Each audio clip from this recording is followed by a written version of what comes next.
Yo, we're so back.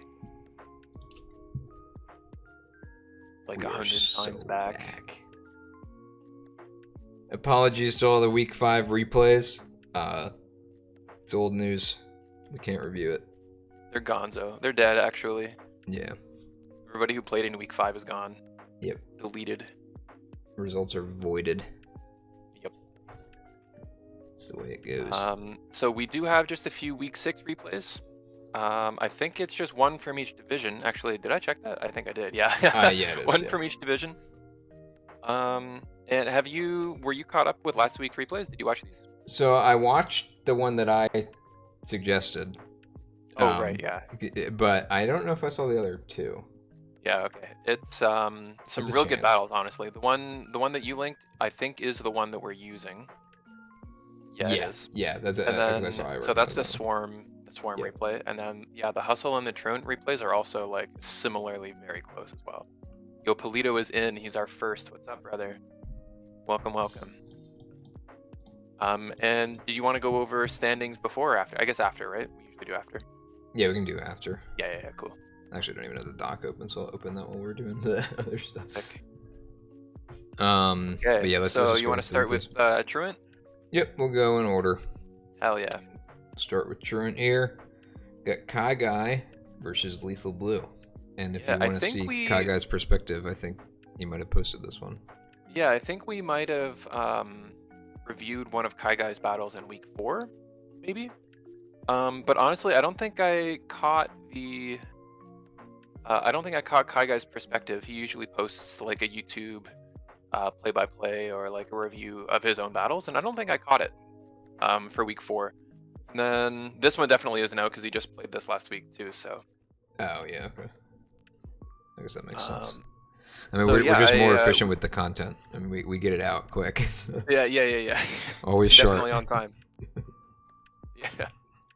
Cool. So we have him versus Lethal. Lethal, at least before this, was I believe still undefeated at 5-0.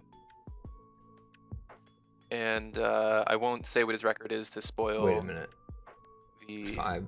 Oh, because that would be. He was 5-0 before week 6. Yeah. Because this is week 6. Yo, Metro Fennec, welcome. Yeah, so Lethal was undefeated before this, and Kai Guy was still in a top seed, I believe, in at least top 4 or 5. And so this was a really hype like top seed battle. But I think things for Kai Guy had started to get a little bit almost stale. I feel like a lot of the same Curum sets, a lot of the same Moltres sets and things have been coming to a lot of games recently. So I would have assumed going into this that some of the sets would change up a little so that in this hype match it wouldn't have been, it wouldn't be as stale as I felt like the sets were getting. And from Lethal's side, I'm not sure if this was the first time he's bringing Cryogonal. Do you remember if he's brought Cryogonal before? I think I've seen it before. Let me check.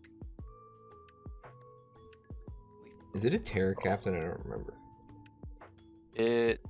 I'll let you know in a sec.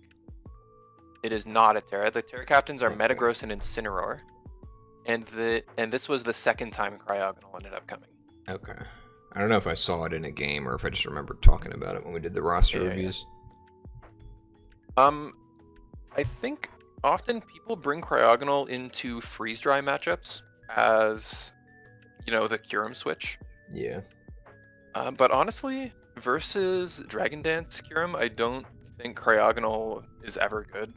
Or even if it's not Dragon Dance, if it's just like Skill Shot with loaded dice, I'm pretty sure it probably just KOs Spadef Cryogonal that's there for freeze dries. That's the risky thing with it, because it's one of those mons where it's like, if it is the check, it's a really solid check that you just can't break through. But when the mon that you're trying to check is just known for like basically being able to do either, it doesn't cover both at the same time. Well, you kind of just have to commit to one or the other and hope that you were right. So. Yeah. At the same time, though, when your opponent brings a similar Curum set every week, I think it's a good plan to come equipped for something to beat that same set. Yeah. And I would say probably like either Spadef or AV. Maybe not AV. You definitely want to be able to click recover. with flash cannon to break subs and stuff. That's probably the best cryogonal set versus special. I think Kai Guy brought Life Orb a lot previously. But dude, Yeah. when the Mon has 130 attack, it's hard to say this, this Or frail for defense. neutral stab coverage too. Like a Yeah. neutral is just neutral to dragon. Yeah, this complete specialist, right? Cryogonal really is that, right? It's a specialist where it just has high SPDF and decent speed with recovery.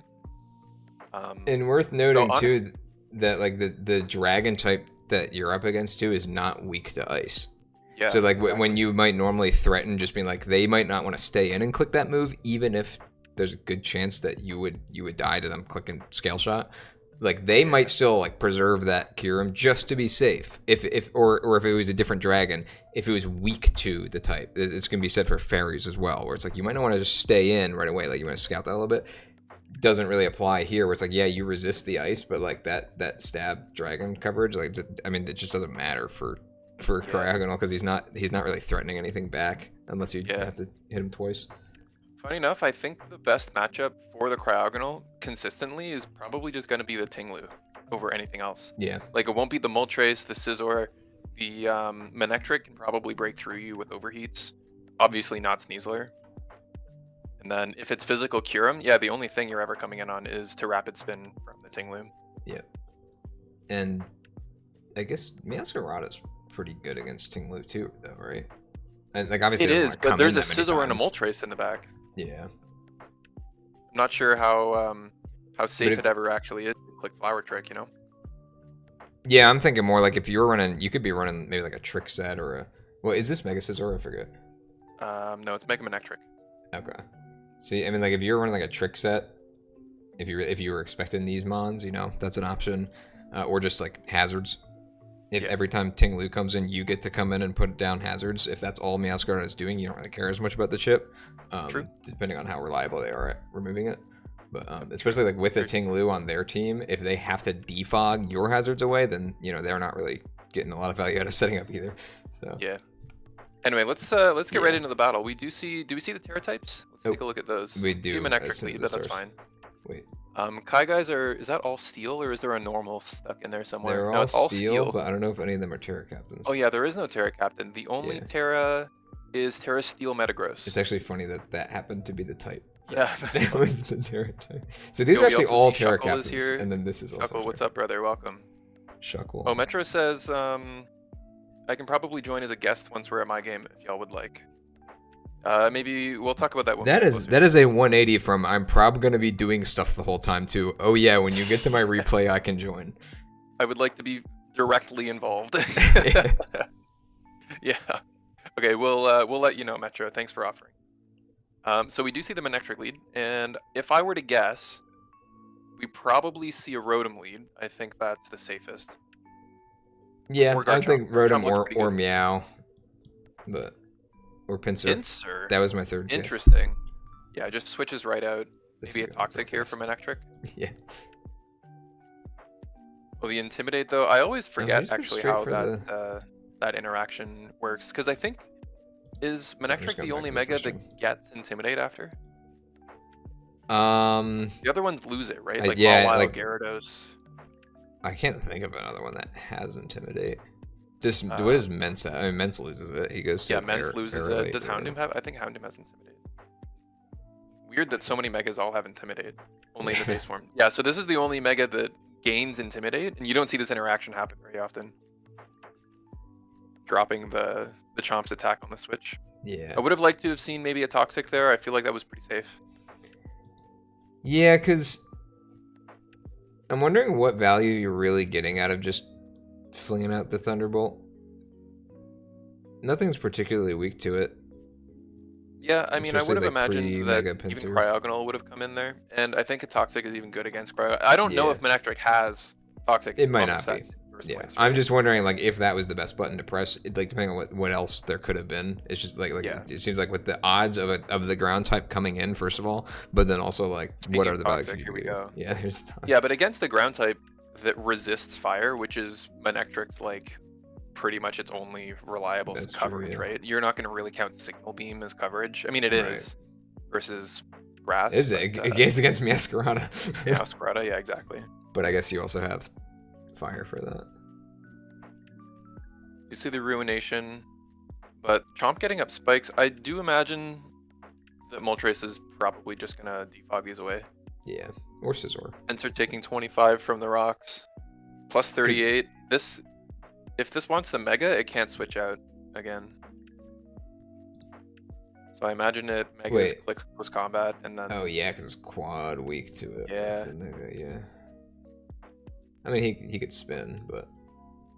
Oh, he just stays base and goes for rocks. Well, that's probably why he's staying. Oh, that's base. really cool. Yeah. Yeah. There's the toxic. So he actually did. Oh. I guess he was just scouting it the first. He missed. Oh man. Yeah. This is probably okay. It balances out. That one doesn't miss though. Trading the toxic for but all you your get the hazards. defog. I think that's like better for Moltres. Like at that point. I mean, yeah, because now I do think it's likely. Oh, the burn. I do think it's likely that Moltres gets knocked off by Meowscarada at some point in the game. So having the rocks off the field means you don't have to worry about it. Yeah. Rocks were pincer though, because rocks wasn't. I was gonna say because getting rid of the Chomp at least. Yeah, very interesting actually, and that makes me think that Metagross is more of an offensive, maybe even a setup set. Yeah. Or a choice band. You see Terra Steel and you think like a banded bullet punch kind of thing. Yeah, I mean, that you Hydro get Pump that Moltres kills. Is that Specs or does Manectric suck? I want to say maybe both. Maybe both. But I didn't see what Manectric was at when it happened. And this is the first we've seen it do, right? Yeah. Yeah. Oh, that was like pretty high.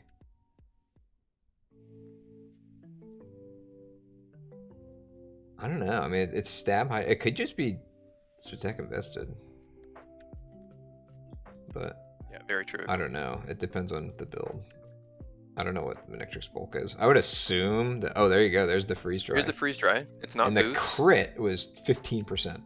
Oh wow. Is that Assault Vest? Or maybe it's like Scarf Curum? Maybe. We didn't see leftovers, so maybe it swapped it's either right out or too. Assault Vest. Yeah. Into the Metagross. Metagross was maybe trying to prey on a Scizor that can't touch it. Switching in. Maybe. I'm not sure. Does Scizor really not touch it though? Like it banded knock it Scizor? off. And I don't think Metagross has fire coverage, so I'm not too sure. Are you saying the Metagross switch was? Are you saying that the Metagross is countering the Scizor or vice versa? No. So I'm saying if you go back a couple turns when Cryogonal was in versus Kyurem. Yeah. The only reason I can foresee you wanting to switch yeah. into Metagross here is assuming that Scizor comes in to take the freeze dry. Right? Like, why else would Metagross come in here? Are you expecting a freeze dry though?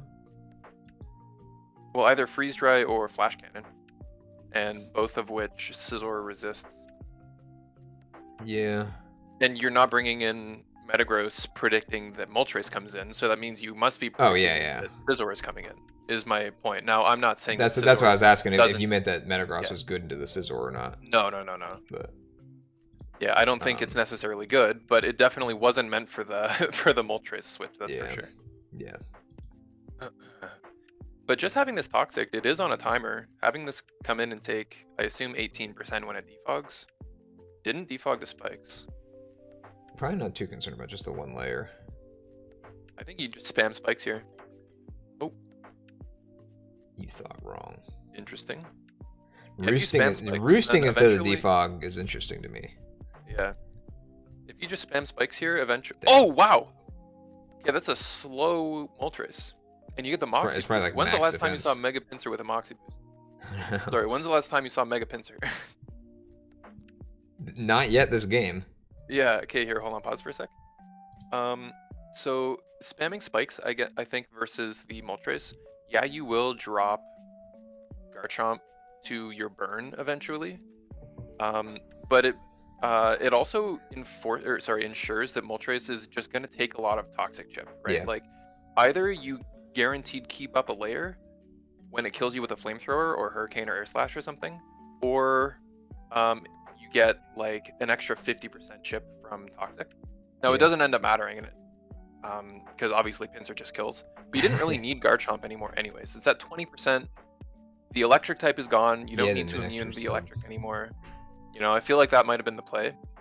But I mean, it ended up working out because now you have a +1 Pinsir. So Yeah, well, what I'm thinking too is, 'cause, yeah, if you have Garchomp just clicking spikes here, like Moltres then has to make a decision once that Toxic's down to around here, where you're at that range where it's like you can either roost and get like just over 50% to be safe before you swap out and reset Toxic, or you can defog on that late turn. Like once he's shown that he's just attacking, you know, like that's when you can just be like, okay, you know what, get the extra layer up. He will now be at, you know, sub 50%.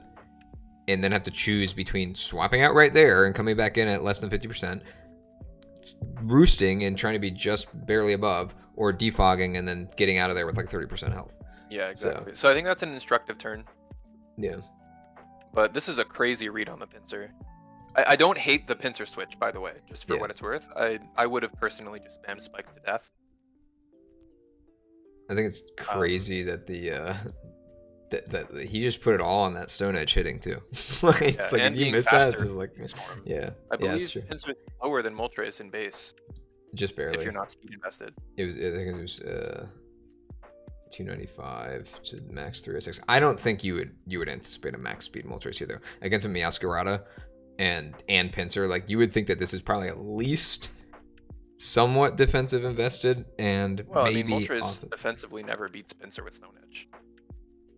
You know, max Fizdef Moltres clearly still dies to a Pinsir Stone Edge. Right, I'm saying if you're coming into like Flame Body on something other than the Stone Edge, like unless he's like calling out the swap, like I'm just saying, like if you're prepping for this team with Metagross, Meowscarada, and Pinsir, like you get a lot of value out of just doing max defensive bulk, because then you can have a little more staying power even if you do come in on the wrong move once or twice. Yeah, maybe that's fair. Yeah, but so that's why like I wouldn't like versus a grass type and a steel type and a bug type. I don't individually think you really need it, like individually no, but against all of them, I think it just like if you, especially, I mean, I don't know if he's anticipating the Toxic too, like, but like there are a lot of cases where it's like you might need that extra little bit of health, that you know, because you're not always coming in at full health on the Meowscarada, right? So, yeah, that's the ideal situation, not the realistic situation. Yeah. So I wouldn't be surprised if he was max defense. I wouldn't be surprised if Lethal also expected him to at least run like mostly defense. But yeah, there may have been a calc in there somewhere too where he saw that it was full Fizdef. yeah. What did we see at tank? Really? Has it? I feel like it's only been the Toxic. It's only been Toxic, yeah. Gets the quick attack off. Wait. And he's just I guess it's Terra Scizor.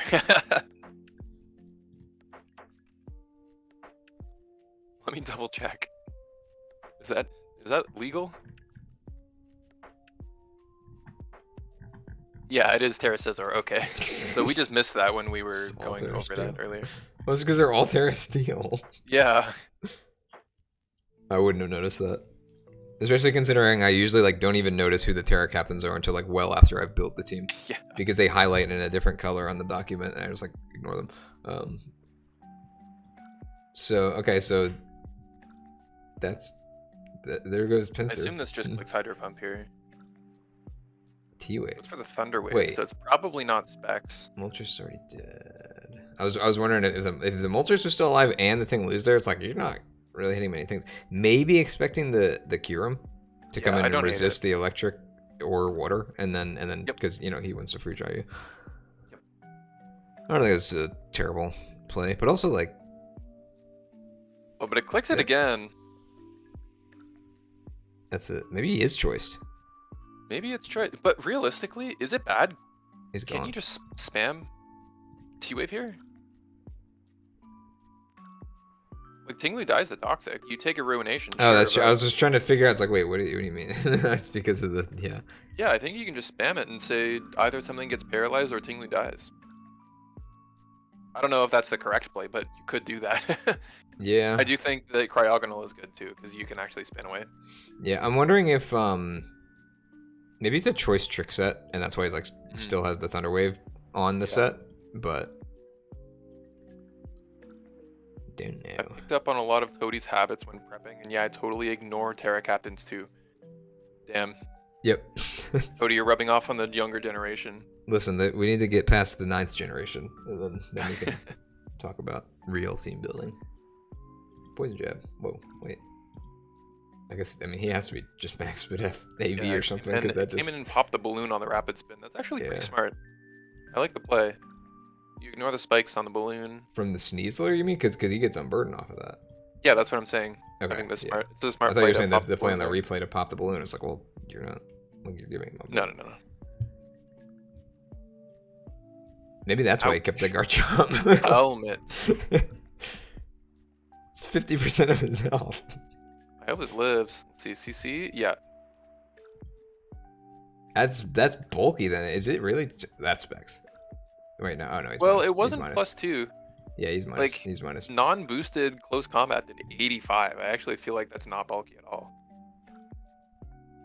You think? I mean, it could be. Oh, and it is Scarf. Kira. Or it's lagging tail.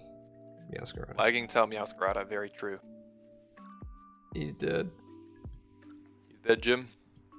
He's not gonna make it. Agility? No. Bullet punch. I guess you just. I wanna would be safe. imagine a choice band or an assault vest here. Surely, if it's banded, it kills. I don't think it's banded. People overestimate bullet punch. They see it on Scizor all the time and think it's a good move. Right, because the technician, yeah. But it's Terra Steel still. And if this is banded Terra Steel bullet punch, I think that's pretty close to like what Scizor normally does without Terra. I mean, it's the same as clicking non-stab E-speed. Is it that good? Not really. Terra, Like, wait, it's good. with Terra banded. It's Oh, a I guess, yeah, 2-time it's because you multiplier. could do banded E-speed as well. Or, yeah, exactly. It could be banded E-speed. Yeah. I know what you And I mean. mean, it's not the best. It's fine, but it's not the best, you know? This is a really interesting. So he's not choice, though. Oh, okay. But it was And- banded Scizor. And he's not weak to knock anymore. Yeah, it was. Oh, I guess it was leftovers. We could have seen that. I was busy yapping. No, I didn't see it either. And Kai's calling the GG. Bullet punch to outspeed. Wow. And that really came down to the wire. I'm interested to see what the Rotom set actually was. I would imagine that at most it has HP invest, but I don't think it even does. I think it's offensive. Oh yeah, it's fully offensive. Yeah, there was no bulk Scarf. It was Trick though, like you called. Yeah, I always hesitate to run like this kind of set because it sounds good in theory. It's like, oh, I'll just get rid of the Scarf early on, and then you have the situation where it's like T-Wave is like the best thing I can click right now, and I'm just gonna be stuck in it like, if I click it. Oh, Especially if it's a something move with that an immunity. I'm looking at the Cryogonal set just above this, and there's actually no flash cannon, so you Play can't rough, though. even break the Kyurem sub or like out damage Roost or anything. Doesn't play rough. It's max attack. Oh, Cryogonal, brother. you said right above it. Oh, Yeah, right You're above right the above- Rotom that you Yeah. were looking at. What are you I talking scrolled up about? an extra spot. Yeah, it's max special defense. So if that was like a sub Boots. skill shot, probably just gets one shot. It doesn't outspeed to toxic before it subs, Yeah. because assuming Kyurem has speed in it, at least it'll probably outspeed Cryogonal. Interesting. I think this was maybe a set that was relying too much on seeing what Kaigai had brought in the past and not what he could bring for like a high stakes matchup like this. But hey, I mean, it worked, you know. Yeah. Can't judge it too much. We see, oh, it was knockoff, bullet punch, toxic, protect, Metagross. And only 4 Interesting, attack. with Terra Steel, 4 attack. That's probably why it did so little. Yeah. Yeah, he would have definitely been dead to Terra Steel band. Yeah, Let's see. yeah. This is a Jolly funny Pincer. set though with the stealth. Rocks rock was on. crazy. Yeah. Next scissor, quick attack, stone edge. I actually like that a lot. I guess like what you're going for with it is because your Chomp is already so like stacked up with you know needing the toxic and the spikes that you probably looking for somebody else on your team that can throw out rocks. You know, maybe Metagross is an option, but then also I forget what else he had. Yeah. Like maybe this. We also you say need Meow almost- didn't even have Flower Trick too, which I don't think is a bad call. Yeah, against the Moltres and You don't really need it. Who are you really Interesting. hitting with it? Besides Tinglu. Yeah, so GG, that was But that's a our, lot that of was toxic, our Truant though. replay. I think I counted 3 Toxics. That was our Truant replay Yeah. of week 6. And once again, looking forward to see how see Kai Guy's perspective on the battle on his own YouTube channel. Once again, just gonna shout out Kai Guy's YouTube. I think it's just called Kai Guy or Kai Guy YT. Check it out. Give him a sub. He comes out with draft content for the different leagues that he's in. Streams. There are links tiny in the hunting and Discord stuff. too, if you need to Yep. find the channel. Yep. So, okay, I'm adding on 2 Very good game. Toxics from the other team, so there's 5 total. Wow. And a T-Wave. And I think there was a Yeah. Willow. There's a Willow as well. If there's a Willow, there's a way. True. Okay, so we have here Metro versus Roy. Metro, are you still around? /Toady, did you want to get Metro on? If she joins the general, I can pull her up. Yeah. How about we go over the replay on our own, and then we can bring her in for like a post-game interview kind of thing, you know? Yeah, so we can roast her. Yeah. Okay, so Okay. we do see. Let's double check the Terra captains. Metro, if you want to join General, you don't have to do it now, but even if it's just like when we're nearing the end of your replay, join General and we'll drag you up into our stream call when we're ready for you. Actually, join I'll, it right now, and I'll put you in jail, and then I'll pull you up from jail, so that people won't just see you sitting in boys. Yeah. Okay, let's double check these Terra captains. We've got Metro Shock. It's Terra Mamo and Terra Mesprit. You wanna click play real quick and see Yeah, I what got you it. did? It's up here. So as we can see, we have Terra Fighting, Skeleturge, Electric would be Metro Shock, I think. Yeah. What? And then Stellar. I'm not sure if you're being serious, right? Stellar, I think, is probably Venusaur, Dude. if I had to guess. What is going on? Okay. So let's try this again, right? No, I think I got all of them. Did I miss a captain? No, actually, you got it. It's Electric, Regieleki. Or sorry, I actually don't remember how wrong you were. That's how much. Yes. We went to a different replay at one point. Yeah. Wow, that was bad. All right. So we see the Grass Mamo and the Fairy Mesprit versus the Fighting Zera, and I think it's the Steel Cradilly. Cradilly, yeah. Those are the captains. Yep. Cradilly's been a pain to deal with, I think, for a Yeah. lot of people in Swarm. Like an underrated defensive utility wall. Hey, I think I rated it appropriately in the roster review. I said don't sleep on the Terra Cradilly. I think I remember that. As in, I don't, but I believe that you said that. It was mostly because Cradilly was actually kind of a demon in our BDSP league, which was obviously pre-Terra, but just like I respected the Mon's set, like what it does, and then adding Terra onto that just means like, okay, maybe it actually has a place in that deck when you add Terra to that. Yeah. Tatanga, hey, how's it going? Welcome. Yeah, so I think Mesprit is, if it's a utility lead, I think it's pretty much always a good lead, but it's so hard to go wrong with Mamo, and it's really hard to go wrong with Prim as well. Mamo just forces so many leads to switch. Like, you need such specific tech against ground ice stabs that, especially looking at this team too. Like, actually, which Urshi is this? Urshi Rapid? Dark. It doesn't tell you in the... No, oh wait. Oh, It's Urshi that's Rapid. right. It doesn't update yet, yeah. Yeah, so Urshi Rapid is actually the only decent-ish lead into Mamoswine that doesn't have to proc Terra turn 1. Now, Roy could say, I know that Mamo looks so good into everything, so I'm just going to lead with Surging Strikes to even stop like a Sash lead. Yeah. But then at the same time, Metro could play the mind game and say, I know how good Mamo looks as a lead, therefore you will lead Urshi, therefore I will lead Prim, for example. Yeah. So there's a lot of mind games that could really go into this turn 1. And at the end of the day, it could even just come down to Aleki leads and set screens. Like, who knows? What do you think would happen turn 1 if you were to guess? Well, so when we were talking about this one, I think it was very last minute change to make the Mamo Terra Grass. I think she had it was either Terra Ice or Terra Ground. It was just Terra Stab originally.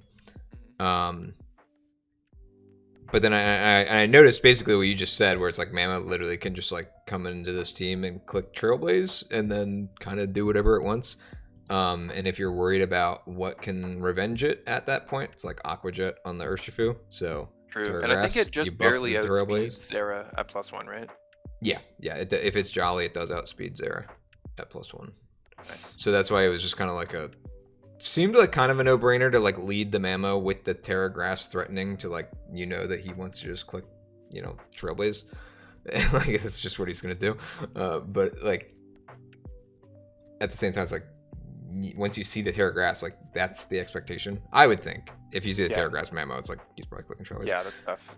Especially knowing that you have the Rapid Strike Urshi and Terra Grass is going to resist your Aqua Jet or anything that you're doing with that.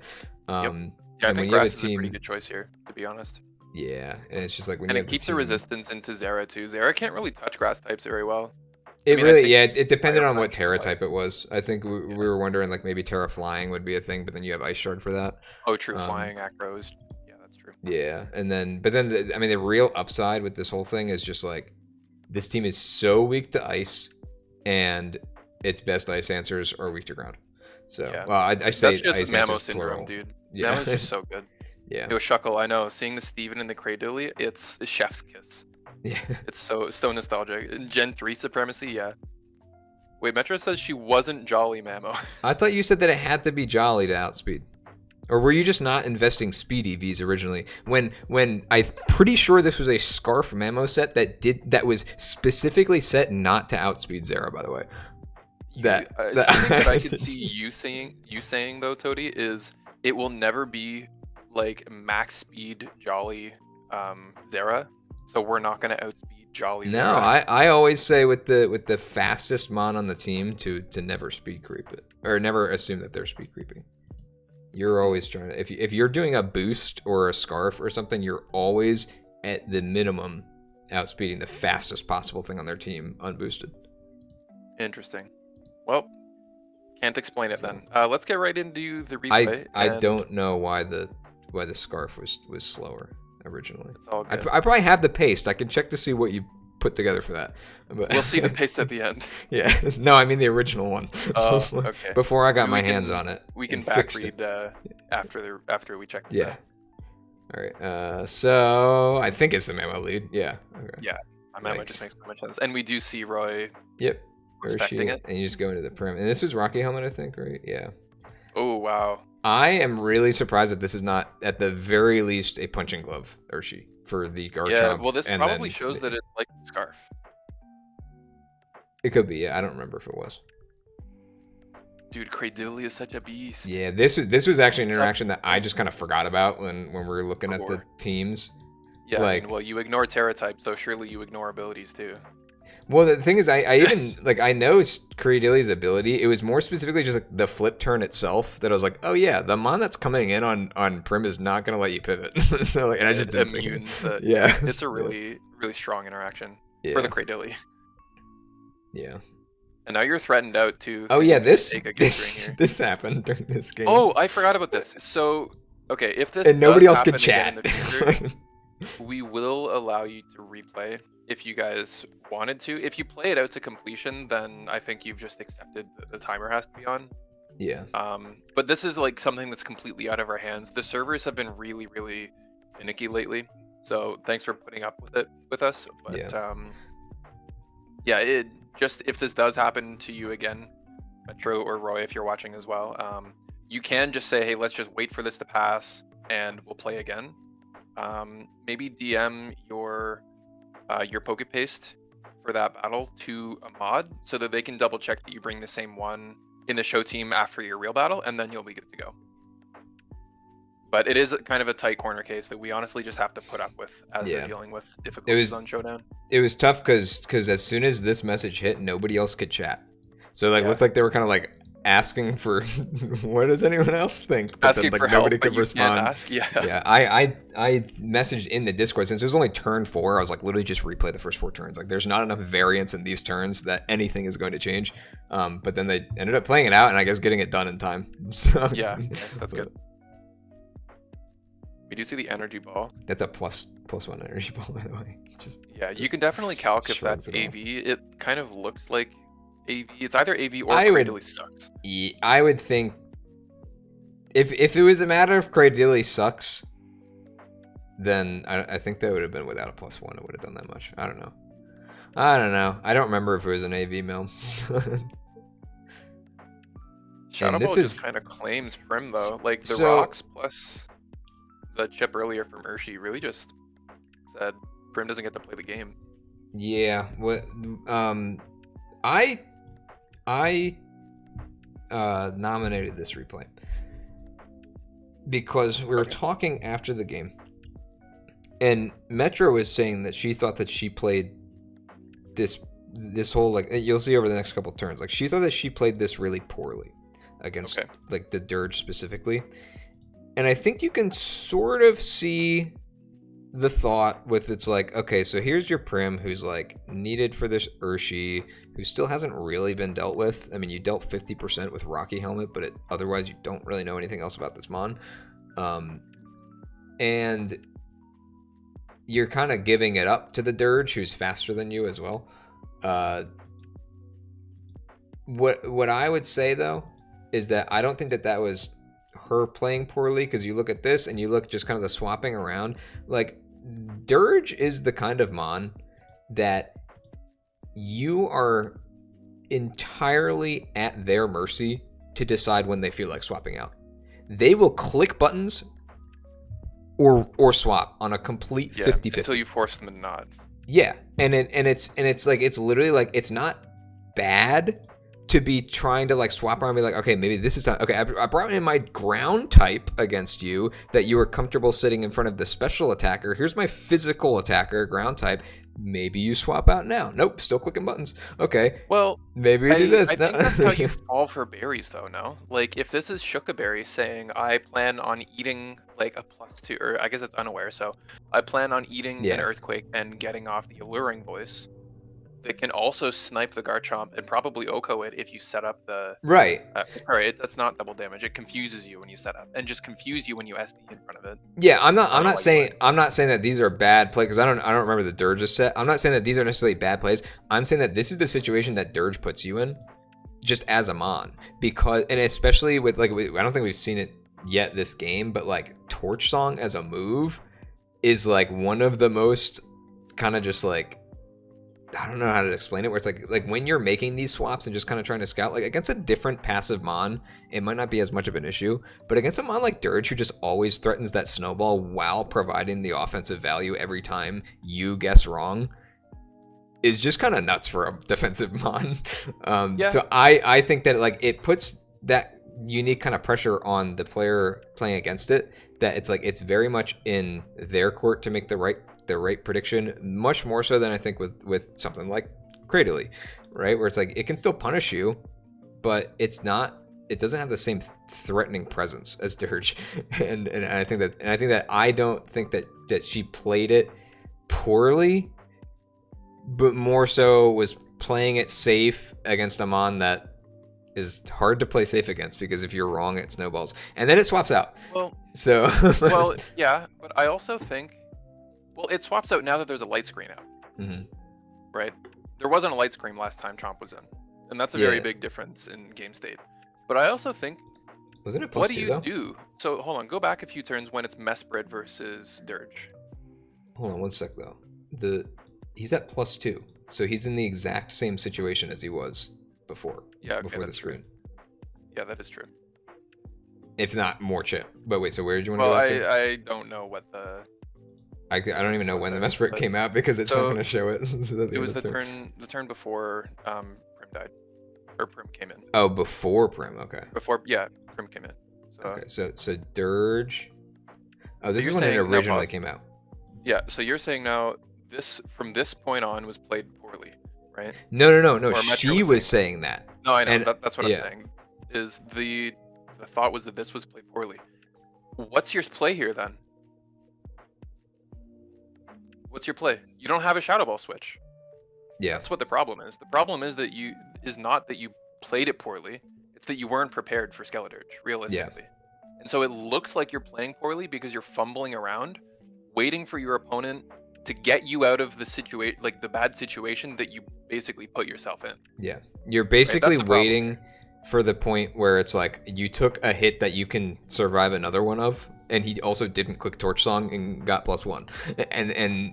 Yeah, like it feels like you're fumbling around while doing Yeah, that. I just to But be clear, Metro, I see that you said you thought Cradily was using Earth Power. I don't think switching into Mesprit was the problem. It's once you're into Mesprit, you have to sack something. You have to.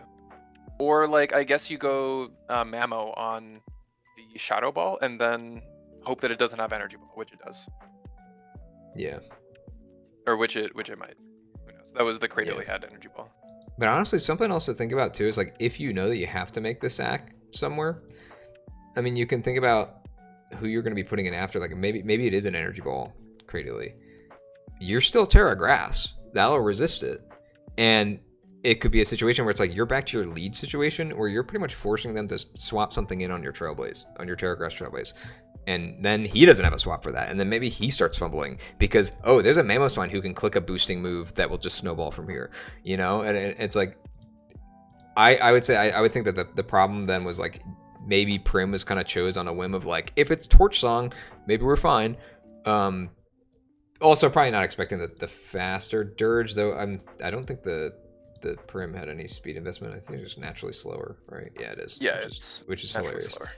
Dirge is so weirdly fast, bro. It's like 67 or something. It's a weird number, Yeah. but it's like It's- deceptively quick. Yeah, it's not fast, but it's fast for like the unaware wall that you think of. Yeah, So, you can like invest into speed, and it can actually outspeed. I think like base 90s with no Yeah. invest, probably more. yeah, invested in speed outspeeds a defensive chomp that's not invested in speed. But, so okay, so I don't remember where we actually left off. So Yeah, we left off. There was a light screen in front of Chomp. yeah. So here's That turns another into shit. situation where I forget what the chomp set was, but I know we talked about where it's like you maybe you're expecting the Shooker or something. It's the same idea where it's like if you have to sack something, maybe try to get the value out of the thing that you're sacking instead of sacking on a swap that then dies. You know, like this is like the value that you got out of this was positioning, and then the positioning was used to put in another mon that was essentially there to try to make your opponent position instead of actually doing the offensive thing. So I would agree that might not have been the best play is like sacking the Prim if you're understanding that what you're doing is sacking Prim. But because yeah, like the value that you're trying to get out of this is forcing a swap when you might not actually be forcing that swap. And that's kind of the point that I was trying to get at with Dirge in general, where it's like against another mon, this might be a good revenge to come in because it doesn't really have an option. Dirge just does. It has options, and that's why it's crazy. Yeah. That's why it's so hard to position around. And I think it's especially disorienting when you see that this is like a little bit speed invested too. Or at least I think it was. Maybe it was just natural. But. I don't really understand why Aleki came in. Like the only reason you don't click Earthquake here is because you think that one of the two flying types are coming in. Yeah. Right, like one either is not exactly one of the two flying types. But then like Aleki still just brings in Gliscor anyways, right? Yeah. So the plan wasn't even to threaten out the flying type. The plan was to just set screens in the first place. And if that was your plan from the beginning, just revenge, bring it in. Yeah, just bring it in and put up the torch song. I mean, put up the screen on the torch song. Yeah, that's a really good point. Because all you did was take the rocks chip on Chomp, and then come in and put Well, up spoons and anyway. all of this damage, this free 54%. No, on I'm a saying level on two. Chomp specifically, all that did was this, right? And then yeah, he Yeah, but probably a doesn't lucky would have click. been in without taking the alluring voice as well. Yeah, for sure. Yeah, but he probably does. He probably doesn't click alluring voice to begin with against him. But yeah, you would see. How much did that do? How much did that shadow ball do through the screen? 32. So he would have been around like 50%, 60%. Yeah. So yeah, definitely a much better position to be in. Luckily, Alecki is fast enough that if it's at 14% and outside of Rock's chip, it can still probably come in and do the thing it wanted Yeah, to do. 14 is actually a But- pretty good spot for it. So it doesn't really Sound make a moves massive also difference between ignore that. screens. 50%. Sound moves do not ignore screens. No, they don't. They ignore sub. You're thinking of Infiltrator. They get behind sub, but they don't ignore screens. Sound moves ignore levitate is what you're thinking of. Huh? Yeah. Do you know Latios or Yeah, Latios? I know that one. That's why That's a good one. you can hit it with Earth Sound. Earth Sound. That's a good move, actually. I think it's called, it's the signature move of Toph. Yeah. Okay, let's watch this replay. What happens? Another swap, but this time the swap is with a screen up into the tour song. So okay, rewatching it, I see kind of more what she meant by this, but I was still stunned by the fact that I think that it was not played optimally. It was not played the best that it could have been played.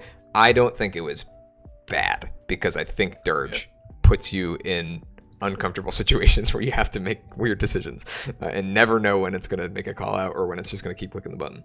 But trying to get into the mind of Roy Ace here, I think even though the situation is like pretty much the same, and you're like, oh well, why would he switch out when it's the same situation in light screen versus +2 with the alluring voice? yeah, Now your opponent's desperate. You know, they've sacked their Prim, they've effectively sacked their Regieleki. You know that they're clicking Earthquake this turn, like a billion. They're not going to percent. make the same mistake. They're not gonna just let this Dirge keep clicking buttons. So now this is the time where you actually can go into the Gliscor, or whatever, one of the two flying types. Probably Gliscor is what I would assume. And like with utmost confidence, where you don't have to be worried about the scale shot hitting Gliscor or Toxic hitting the Enamorous or something, right? Like this thing is clicking Earthquake this turn. Yeah. Yeah, I was just saying that in terms of like if the plan was revenge with a Shuka, he could have still stayed in because So I think that just shows that it's not Shuka. But even if it is, you can just go Gliscor because it's free now. Yeah. Because you're more certain that that's going to be the case. Right. There it is, Earthquake. Yeah. It doesn't take like a rocket psychologist to understand that. A rocket psychologist. And actually just, yeah, exactly. Ironhead. Dang, that just... Yeah. Dude, Gliscor is so good, man. Yeah. Especially Natdex when it just has access to all of its options. Yeah. But it does suffer from not having enough move slots, though. So, okay, so here's the memo. So... Okay. Mamo... I don't think Shard kills. Unless it's banned. Mamo hasn't really come out yet. So you haven't seen any damage rolls from it. It was literally just a lead and then immediately swapped. You don't know if it's banned or not. Yeah, that's what I'm saying is you make a guess here. Right. I'm saying that I wouldn't risk it You wouldn't? With him. I wouldn't leave him in, I'm saying. I don't think you need Gliscor anymore, if I'm being honest. Regieleki's at 1%. Oh, but I guess you have the Volt Absorb as well. It screens Alecki, and yeah, you have a Volt Absorb. Yeah. I wouldn't be worried about it personally. He swaps. And is this the Trailblaze? Yep. Yeah, I think so that's about the worst possible position that you could put yourself in. Well, no, this can still be Scarf Urshi. I predicted Scarf Urshi the turn that it clicked. That it took all of the chip from no punching glove, right? Right. Yeah. That definitely wasn't band damage versus Prim. What I'm wondering is, so +1 Mamo. Does Ice Shard just kill from here though? It's resisted.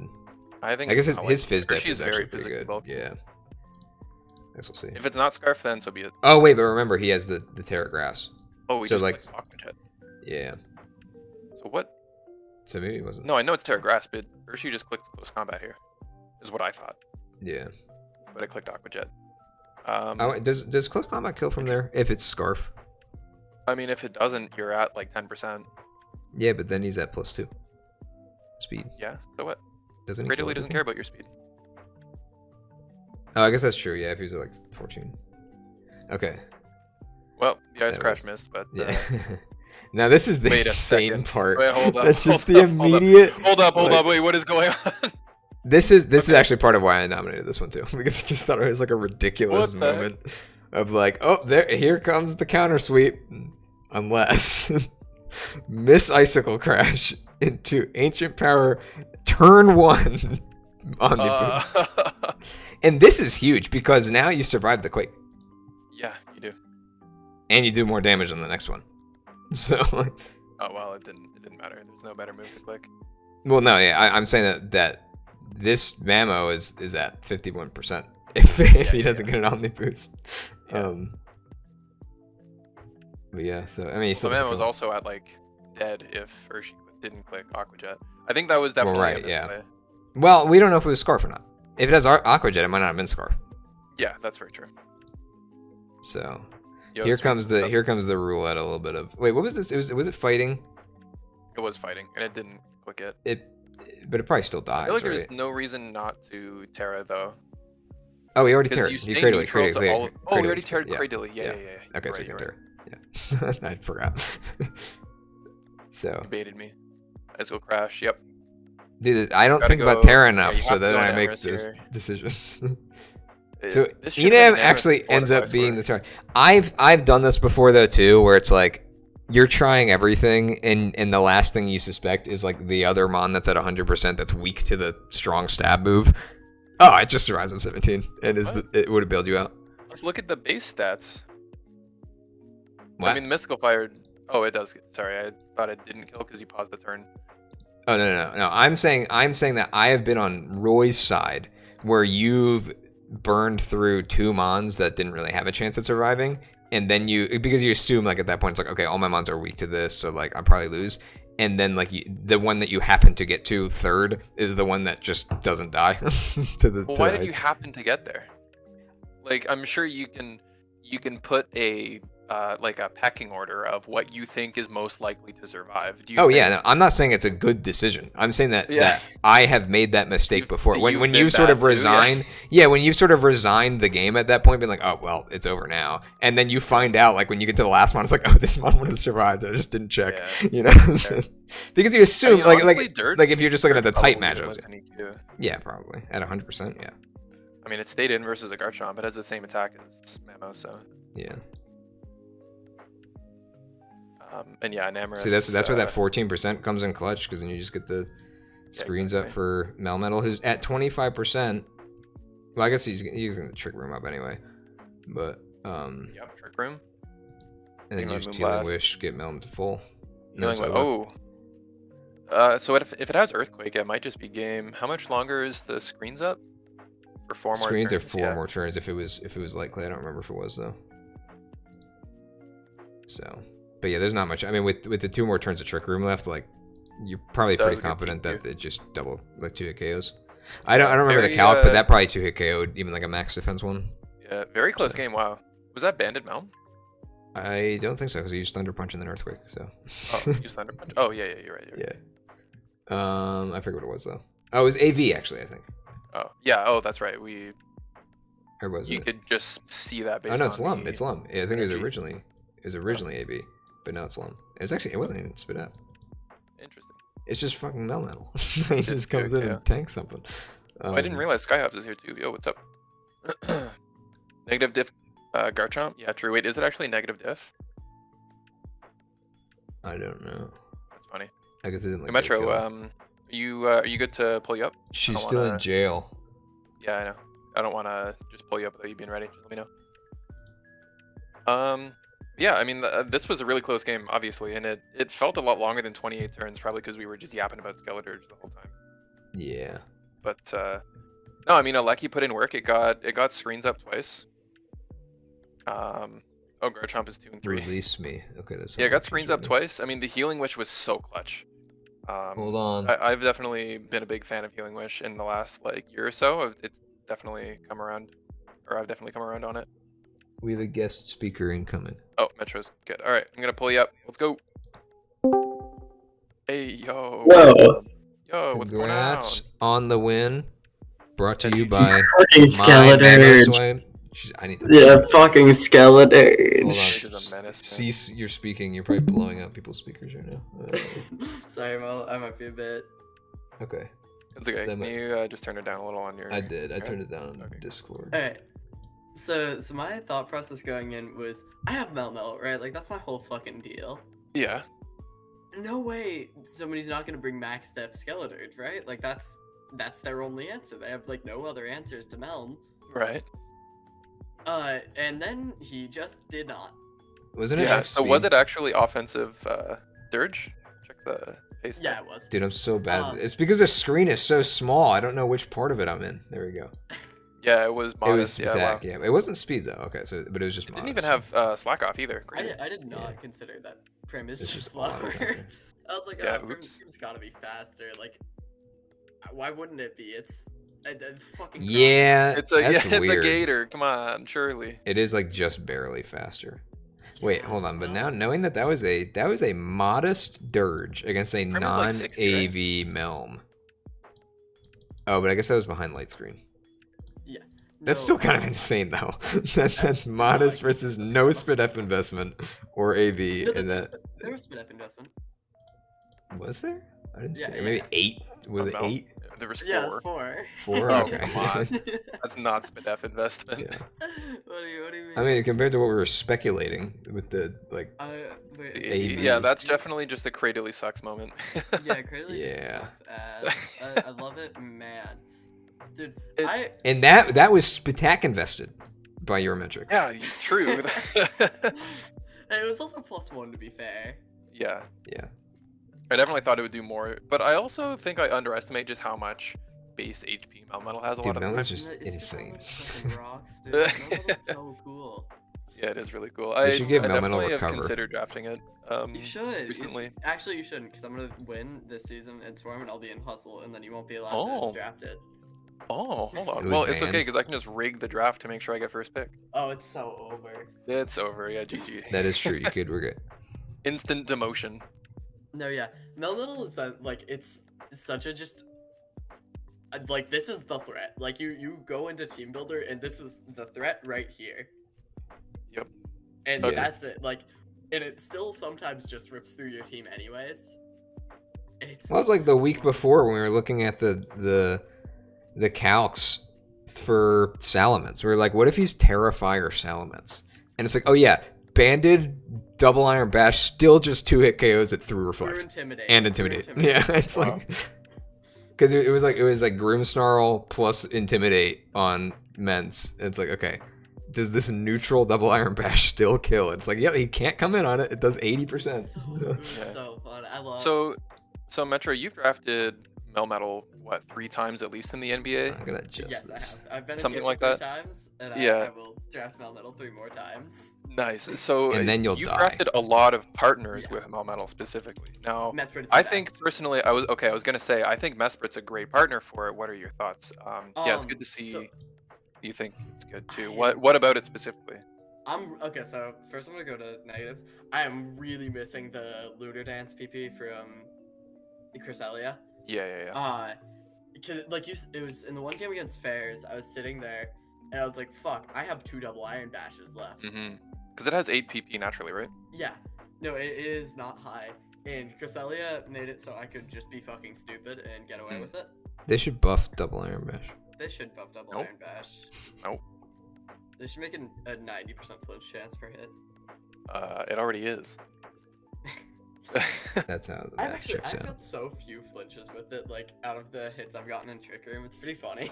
You're so like, it's just the game is cheating you. Yeah, exactly. I should be getting the flinches, not the Yeah, other no guy. justice for No Metro. AP. No AP boost for that guy. I deserve the AP boosts. Okay. So about Mesprit. Yeah. So I really like Mesprit because can be offensive without being like Cresselia could bring Calm Mind, it could bring Specs, whatever. It could bring Specs Trick, which Mesprit can also do. What I really like about Mesprit is it gets Power Up Punch and has 105 base attack. Yeah, yeah, so, it's much and, more of a threat offensively for sure. like, you cannot, going into a game, and I think I immediately showed this off with my game against Lizzie, like, first time, is you can't just kind of assume that it's going to set Trick Room, even though we all know it's going to set Trick Room, because, like, what if I was just kind of brain dead and said, yeah, I think Mystical Power is going to go good here. Yeah.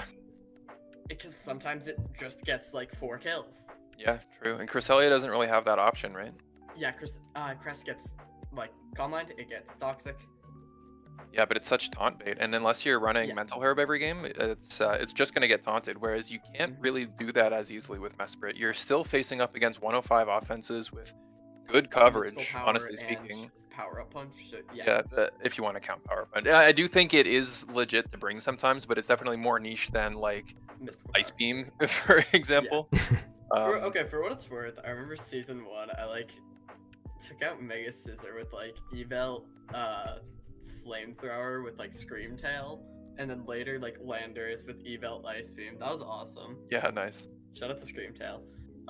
Honestly, like Scream Tail might be the best. Like, I need a Trick Room setter for some reason. Scream Tail time. True, I do think it would be good in that role. I think importantly they're better about ones. both of them compared to Cress is that they both have pivot moves. Mhm. Not counting Healing Wish, like just even U-turn, right? Yeah, For Crest just missing them. for Mesprit. Like, Crest might have Yeah, Baton Crest just Pass. sorry? Crest might have Baton Pass. I don't think it just has never on run it. pass. Regardless, it's even easier to taunt Crest compared to the others, right? Because Yeah. it's harder to invest speed in Crest, first of all, even though it is faster than a Mesprit. It's No, it's not. It's 295. Mesprit can hit 3 something. Right? I'm what- pretty sure what- Crest is what's slower. Mesprit then? Mesprit's 80, Mesprit- right? Cresselia's 85. Oh, damn. Oh, is Mesprit the but still, slowest it's of like the 3? you're not investing I guess speed as it is. often, right? Because there's fewer things for you to do. You would only be investing speed in order to dodge taunts, realistically. Whereas Mesprit has a lot more things that it can do. It also, similarly to Mesprit, like, similarly to Crest though, the Levitate plus Fighting Resist is very good for Melm that Scream Tail can't do. But importantly, I think, is just the Stealth Rock, man. Like, not having a Steel Yeah. type, for example, having a Steel type that can't rock, like Melm, like Goldengo, like Scizor, puts a lot of pressure on your ground type to rock all the time. When your ground type is Garchomp and you don't want it to And like Mammoth Stealth Bomb. Rocks all the time, you have Mesprit there in the back. Yeah, okay. Having Mamo and Chomp is actually very good. That's a good combo that I like to use as well, and I've drafted those two on the same team before.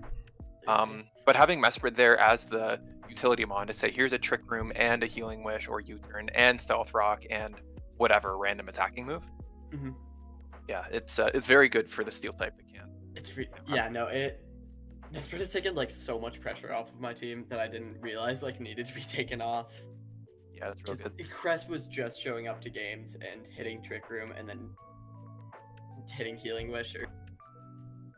Yeah. For what it's worth, Scream Tail also gets Stealth Rock.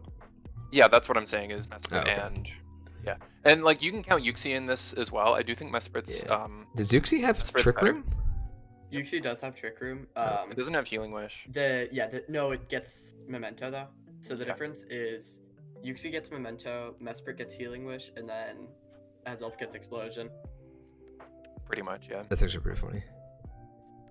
Do you have any other thoughts on other than pretty much other than Melmetal? Like you're maybe something with your Generally, no, prep just from with Melmetal. Cody. You guys have been prepping together, right? More or less. Yeah. I've been I will I've be been honest. cleaning up her disastrous teams and then Yeah, me when I giving her bring something better, Scar- and then proceeding to not spend any time on my own team. So Yeah. me when I bring and Scar handing her a from paste with no SLI. Shadow Ball switches, yeah. Yep. Although to be fair, what is your Shadow Ball switch like just on your draft?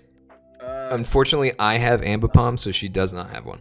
Oh. Yeah, that's the only one I could have taken. There were no other options. Oh, you literally okay. You have Pidgeot, but I mean Pidgeot Yeah, I sucks, don't dude. have Yeah. Are you I like liking Pidgeot. Pidgeot or not really? Pidgeot. Okay, I've brought Pidgeot to like 2 games. Yeah, and it 2. only did anything in one of them. Well, considering it's like a massive speed tier advantage and you're running Trick Room most of the time, it's like probably not as good. I like Pidgeot on paper. I really do not like Moltres. Moltres sucks, dude. Do you have Yeah. Moltres? Oh, yeah, Moltres you is do. not it. I wrote Moltres to 1 game and it did nothing other than like flinch licky like 3 times and then I think swap out. Moltres is good on a team builder though, because you force people to bring rock coverage that they it wouldn't is normally good. bring, and you force people to bring Protect pads. Yeah, like so. I think Yeah, it that's is always a fan valuable to thing. have on the team, It's and always the more fan importantly, thing, like, you yeah, don't have to bring deal with it. it with your Melmetal. So. Real. True. No, honestly, huge benefit. I drafted Moltres and Primarina. Or no, it wasn't a Primarina. What am I talking about? Primarina is neutral to the Yeah, to the Primarina is neutral. dash. I don't know what I'm talking about. You drafted Melmetal, so you didn't have to deal with somebody else's Melmetal. Only I have Melmetal. Only me. Yeah. In all of NBA. Do not look at the other leagues. It's Yeah, just yeah, me. yeah. Something I was looking at earlier today is 2 mons that I'm surprised that nobody has drafted in any division this season. One is Mega Metacham, and one is Really? Ursaluna. Either Ursa Ursa has- or just Ursa Bursa. is Terra, just regular Ursa, not. Okay. Okay, so as an Ursaluna drafter, Melmetal's cooler. You should just draft Melmetal. True. But I mean, when somebody first picks Melmetal, what are you supposed to do? Ursaluna. Strike a deal. True. I think that people Ursaluna's in a weird spot where it's like it was the shit for a week and then people realized it's like, okay, you can counter this. It's still pretty good, but you can counter it. And then I think it's Bursa good. came out and then it was like, oh, okay, so now this is like the more broken version of this mon that we thought was broken. And then we didn't Terra ban it and then it just steamrolled. And now it's like the hangover of like, okay, people have gotten used to it. It can't Terra anymore. You know, so neither of the Yeah, Ursas I are having have- as much weight as they might have There originally are 2 had. sets I can run, and it's like Assault Vest or. I like regular All Ursa Mind. better, personally, using it. I used it because I was using it on my Yeah, yeah. monotype team, like the ladder team that inspired the PGA team, and that's why I had the choice between Bursa and Ursa, and actually Bursa You would also have had been for better draft, point to be fair, it was efficiency. like, you had a bunch of special attack. You had like Horror, you had. Right. Well, not on the draft. I didn't have for draft, but Yeah, yeah. on the ladder On the team, I ladder did. Yeah, and it was really important. Yeah, that I like actually had some physical offense, and also you had because physically Burst, tough. Ursa specifically could like. There were specific counters. We're getting off topic, but the point is that You're you caught would have, yapping. if you did a mono normal team, like I did in PGA, you would have had a Shadow Ball switch. You guys should draft. That's how you beat Skeletorch, guys. You heard it from the source. Yeah, on my team that had not a single fire resist on the entire team, unless I drafted Pyroar.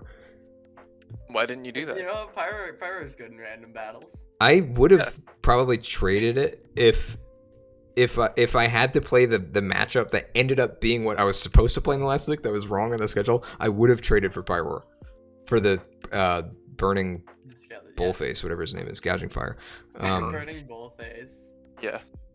So God. Because- Okay, so By back Barrel to- is not here. Back to where we're I almost drafted where Barrel. we're at. So do you have any thoughts about just Roy's team, Roy's prep, how he played? Oh my God, Skeletorch. I know I Yeah. brought this up, but I went in. I was like, it's gonna be Yeah. bulky Will-O-Wisp. Just like, be glad it wasn't a stuff. Terra Cap, because that Yeah, is why, the yeah. least fun thing to prep for, maybe besides Terra or Chaladon. Real. Suddenly, God, oops, it's a Terra. fairy type. Yeah. No, I mean, oops, it's a fairy type in my team is kind of awful. That's the thing. Yeah, Skeletorch actually really wanted Yeah. its base typing into this matchup. Yeah, this is a Actually, matchup not where, bad. where like But so Roy has been doing something that is really scary, and that is he hasn't just run boot Skeletorch every week. Yeah. yeah. I went into it. He's and I was unleashed. like, Well, he did Yeah, have I was- boots this week, but he it did was have just boots this week, but it he, was like, just ran offense. Assault vest. He ran like Yeah. Well, the funny thing is, this very- moveset looks like an assault vest moveset. I know. Yeah. But it's so I went in and I'm like, shit. I can't just set rocks and say, yeah, that's solved. But I also definitely can't just hit earthquake because it's probably like super bulky Shucka. I went in. I'm like, I know it's gonna be super bulky, like max defense, max HP. But you were I wrong. know it's gonna be like Will-O-Wisp, Torch Song, like. And you were Song. wrong about Will-O-Wisp as well. Yeah. And then it's gonna be like Shuka or something, and just completely. And shut you me were down. wrong And about it was Shuka none as of well. those. It was none of those things, and the game started, and I was like, "Oh fuck, what do I do about this?" Yeah, oops. You go Devastating into battles embarrassment. with this like this assumed knowledge of what the opponent's sets are, and then when nothing is right, or when you're in the moment and you actually can't say for certain that your assumptions are true, Mhm. it's terrifying. And I think it's it was Mystic Water. I don't know. I what that- just noticed that we didn't really look There at this. was But yeah, this is. I think it can be the difference between like good and great players is being able to take mons that have such well-defined base sets. Like obviously Dirge has like 4 moves that just fit like a glove, right? Mhm. Like the Willow, Slack, Torch Song, whatever ghost move. Like Heck yeah. that just fits like a glove. But being able to identify when to take it out of the comfort spot and put it into a situation that is more niche, I think is definitely the difference between like good and great players. But Mhm. it also can sometimes be a trap, and there's a Like, I reason think why some things fit like a glove, right? Yeah. that's It'll why usually Sunmetal do might well. not show up. Yeah, yeah, Maybe. exactly. Yeah, that's been Yeah, my actually, problem the I'll put it past back couple down. weeks. I've been Trying bringing to not go too the hard. Yeah. the good set, just to Yeah. any of my mons. I will say, another thing about Roy's team is, man, Primarina looked so good, and I got stuck in this situation where I was like, what do I want it to wall? Because I'm like, I know I Yeah. want it to wall Urshifu, Urshi. but then it also totally walls Skeleturge if I have Spidef investment. Yeah. And I think that kind of got mixed up in my mind, and I was like, yeah, I'll probably wall Skeleturge now, and it didn't do that. Right, Yeah, because you and weren't then it doing took, AV. like 35 from the Yeah. Shadow Ball. Maybe I think if Rocky you were. Helmet in general is kind of a finicky answer to Dirge. It's good if they're pressured to be Scarf. mean to but, Urshi? like, yeah, Urshi. So Yeah. I agree. And actually, I also had Rough Skin Go Jump, obviously. Yeah. So I kind of figured it was going to be Punching Glove, but I was also like, what is it going to do to hit Primarina? I'll just flip turn out. Yeah. And then Cradily showed up, and I was like, oh, it's so over. Yeah. lost. You remember Like, that it has Poison Jab and you're crying. I think I that the knew Rocky I knew I Helmet. had Poison Jab, but I was like, I outdamage it by so much, it'll be fine. And I think I had like Draining Kiss or something, so Yeah, I was you a bit did. too worried. Yeah. Plus, I think. The Rocky Helmet's still valuable, though, I think. I don't remember what the rest of the team was, but like even Zera, who's going to kill Prim, maybe you're at a point where Zera gets into a range from taking that Rocky Helmet chip on Plasma Fists, or, I like if you have rocks. guess. So I'm not saying that's a like what you should go into it planning, but I'm saying it's Yeah. like you get some scouting value, you find out if he is Punching Gloves. Because when I But, was like a using berry also Urshi, just lets you, like a Wakan berry lets you just take a Plasma Fist and basically kill back with Moonblast or Hydro Pump. Yeah. I Kind of the yeah. will say, Well, I I'm saying that wouldn't doesn't solve the problem of not being able to run like AV for Yeah. Dirge or something. But I went into this game with a lot of assumptions, and like most of them were wrong. I was like, oh, Zeraora has to be Terra Flying for Acrobatic Stab to hit. Like, I guess Bulu? I don't know who I was thinking, but I was like, it's totally Terra I think it Flying, was like, it's more gotta be- like to put the 50-50 on Mamo. To be like, Yeah. okay, so he can't just Quake, but also like, if he hasn't terrored yet, like you're gonna have to guess if he's gonna flying or not. So like you Sounds can't really click good, Quake, and if you click Ice Shard instead, then he doesn't die, right? Yeah, I was sitting there, I'm And like, if he it's doesn't terror, totally- It's totally Terra Flying, and then it's totally Terra Water Cradily. And I think I was thinking that because last season in the finals when Roy hit me with the Terra Water Sinistra that just did not die. yeah. Oh no, true. But the I forgot this was a rematch from back grudge then. map. Yep. Oh, Yeah, yeah. cool. I've The- heard. Well, you're getting the upper hand this time. That's awesome. I beat Roy in base season last time. And then with Iron Hands missing, Roy just kind of ruined me. Oh, so that So was the grudge match, and then this is the revenge grudge match. So you're Exactly, 2-1 I'm against 2-1. him, but with absolutely nothing to show for it. You failed. All right. Well, Metro, thanks for joining us. Kind of an impromptu interview, I guess, but congrats on the win. Good win. Thank you. And And I think Yeah. was this did we talk about Melmetal? I no, think we but should talk the about Melmetal more. Yeah. you had mentioned something And I don't know if it was true or not. Did you check? Are you locked for playoffs now? I don't think I am. I think I need to win one more game to be locked. I'm 4-2. But there's right now. only one more. Oh no, there's 2 more. There's 2 more weeks. I You just already played played on my one week. day. Yeah, that's right. You On were locked Tuesday. out of playoffs, however. Yeah, no, because I next was- week I you was show up not- with specs on every single guy. I Whoever's don't think whoever's you gets Tony are. next time. I'm Wait, 1 and did you 5 play your now. week 7? Yeah, I got swept by the Garchomp because I just forgot. Like my entire prep was oh yeah, I'll just bring Sash on Greninja as emergency. It's like, oh yeah, he has a multi-hit attack. Wait, so That are you just 1 and kills 5 me. or 1 and 6? 1 and 5, I think. Oh wait, maybe you're I was not 1 and locked out 5 then. before that. Yeah, you're on 6 Yeah. now. I'm 1 Okay, and 6. so yeah. if you're 1 and 6, I believe you're locked out. I don't think But, there's any. 3 and 5 I don't think I can- was gonna make it before. Like, Yeah.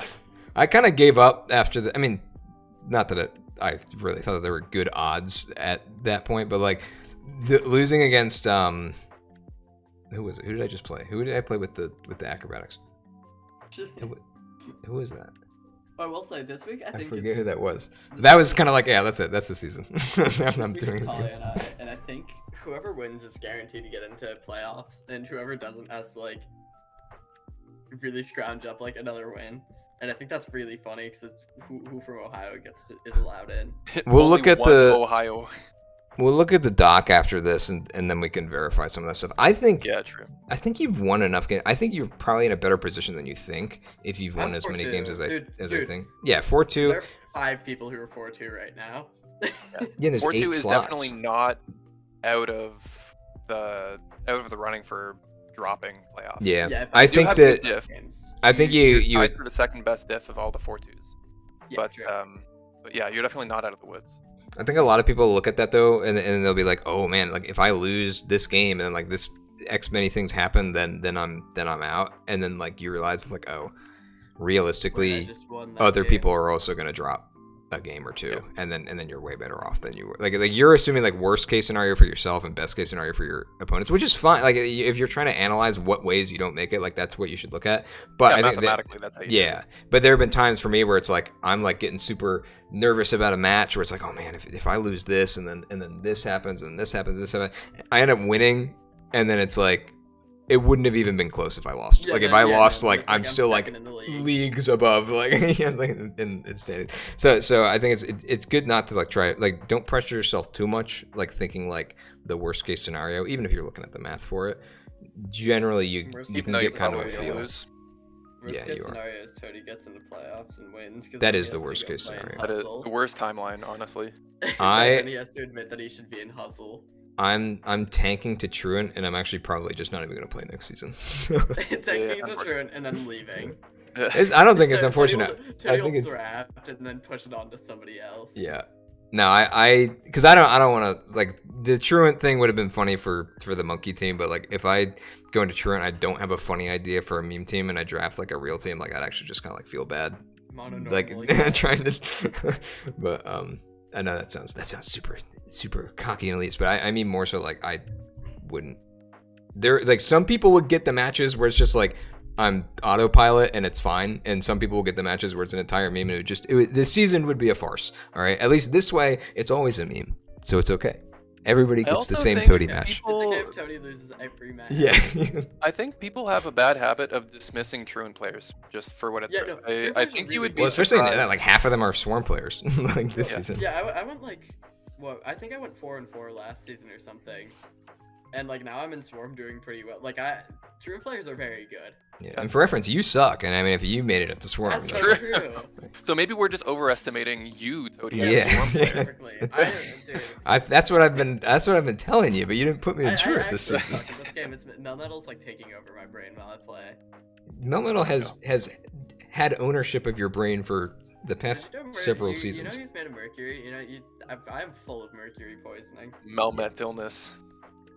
Melmetal That's a good one. knows. That's so true. Alrighty, well, I think it's time for us to move on. We do still have one more replay to get through. Move So on to once the again, next one. thanks for. Sorry for taking up so much time. Should we No, it's send all her back good. to That was a good jail? time. I think Yeah, we should send her back sending to you back jail. to jail. in jail. Yeah, Go back In to the jail. gulag. in jail. Done. And for Okay, good, bye, for Metro. good Thanks measure, again. That was server deafen. Yep. So Dead. Server deaded. So All right. all right, let's Well, go to the. I think it's about time we moved on. We do have one more battle. You got a is- sneak preview at the very beginning of the last one when I flipped Yeah. over here to make a joke. Surprise! about terror We do identification. have Gensuzu versus Az, or Hikari versus Knight Triumphant. So And many just to hustle double people check with the different names. Terras here, it's Thunderous, it's Ground Thunderous, and I think Dragon. that's the only Terra. Is this just a for forgotten to switch Gensuzu? dragon? Or is that? It might just be Dragon Sinistra and Ground. What's it called? Volcanion. Oh, is Volcano the captain? Wait. You're looking at. Okay. We're not gonna do this again. It's Thunderous. No, wait. This time I was actually confused though. Why are there two? Oh, it's because they're both water type. That's why. I was like, why is it... these ones look like distinct, like that they were. One of them was deliberate, but they're just both of the water types are at the end. Yeah, both of the water types are water types. Yeah. Okay. So. Okay. I'm not gonna try and decipher it. I think Az's team got kind of dismissed at the beginning. I think when we went over teams for our roster reviews, I think we actually mentioned like it looked like it was worse than it was, but then upon closer inspection, it actually looked very strong. And Did he change I anything? believe he did make a couple trades, yeah, but I think we reviewed it after because it was like a just post Grace trade. I remember liking it or because of the pre-Grace Scream Tail and the Zapdos, because I like Yeah, those mods. so I think before this, I believe he was 4-1. Night Triumphant as. I don't remember exact records, but was like near the top of the division with the team that went kind of underrated. He did recently do a change where he dropped something for Sinistra, which is his new captain now. I think maybe it was Starmie. I don't remember exactly actually. Maybe he still has Starmie. But yeah, so he's made a lot of trades. I still like the team. It looks kind of funky and non-conventional, but What is this? Yeah. What is this Lando game that everyone's talking about? the Lando game had more reacts. Okay, but the Lando game was just a Lando 6-0. What are we gonna review? Which game is that? It was. Let me find it. Oh, I found it. It was Zap versus Fennec. Okay, press play with no sound and just skip turns, and you get the gist of it real quick. Literally, just press skip. This is hyper So fast. 5 times. We gotta get to Lando. Oh, there's Lando. Okay.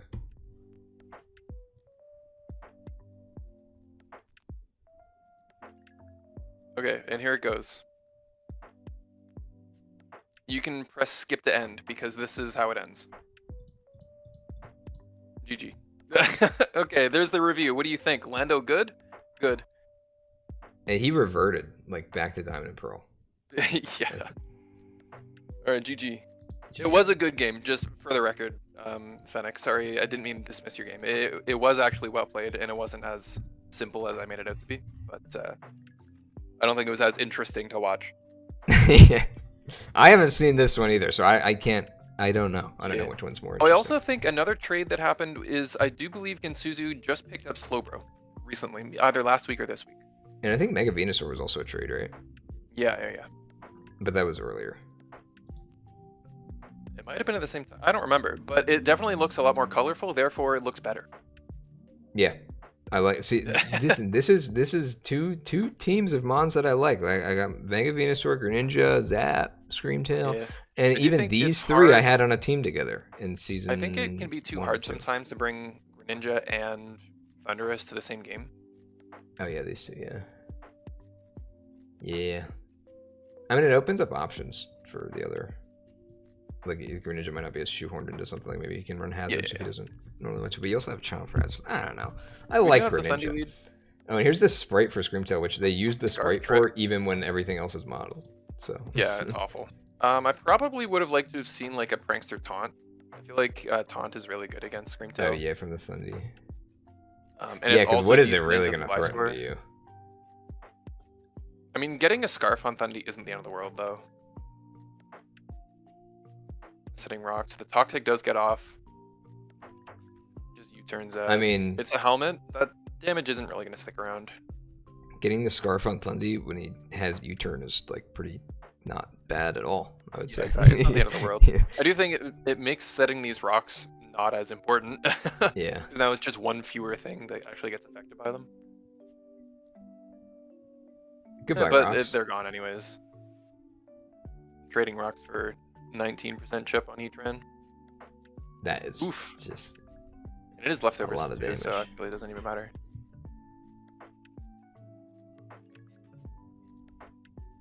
he Magma must Storm hurt. not- Wait, this damage is actually really racking up on Gliscor. Yeah, it's great. I mean, Gliscor's SPDF isn't good. Yeah, but it's not often that you see Gliscor dying to chip damage, where it's taking now Yeah. 2 helmets and a Magma Storm damage, Taking right? more than it's healing. Yeah, it's not very often. And you don't even get the healing on that turn. Yeah, exactly. It's not regen. It is. Oh, but the Shadow Ball. that Hold up, thing is that Specs dead. or does Slowbro suck? Well, I mean, clearly max defense, right? after that, 84%. It might just Slowbro sucks, you know. But Yeah, maybe. I mean, It Sinistra could has also like be Specs. 130 something special attack, doesn't it? Or something like 120 something. It's Yeah. actually pretty high.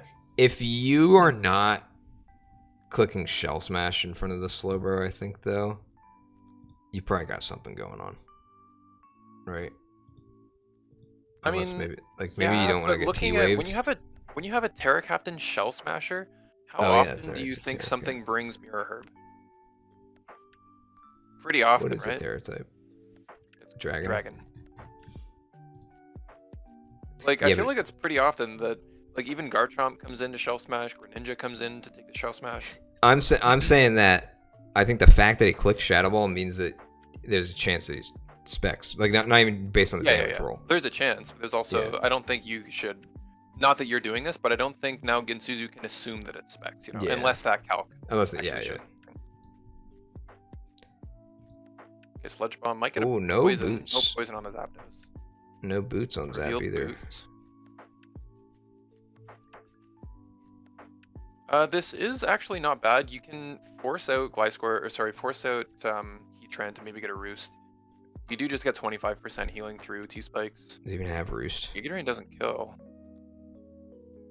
It might not have Roost. It's running out of moves. But actually, Roosting there would have killed you anyways on the Giga Drain. Yeah, that's true. You lose the flying. You do get the poison now on Zapdos, which is actually often base poison is actually better on Zapdos than Yeah. toxic. Sometimes, like Especially when it's without running Volt boots. Switch like this. Yeah, on Volt Switch sets, I think base poison is better. But if it's like a subset, obviously you want it to be toxic. Right. And something I noticed with the T spikes going up there too is like Venusaur absorbs only have 2 mons that can alternate with Venusaur to bring it in. You know, like 'cause I get the idea of putting it out when the poison type's out. But I think that loses some value when like you have 2 very different options that you can cycle with it. As opposed Yeah, to I don't like really care putting for someone the in the T-spike. position where it's like you have your poison type out and you have your flying type that's now like in a position where they're like you can't switch to them to get the poison type back in because they put something in front of the flying type that doesn't like. But you don't know if the ground weak mon or the ground immune mon's coming in. You know, like if you're trying to set them up in a bad spot. Yeah, I think But- just a regular spike would have been a lot better there personally. Yeah. Get the defog. I don't even think you needed to defog, but yeah, this can just Volt Switch for free. And this is Scarf locked into defog now too, so you can just throw out a powerful move. Yeah, and now that this 18% Venusaur is mega evolved and like not having to swap in later on the Volk, it's a lot Interesting better. on the Protect. I can't say I'm too sure what the Protect was scouting.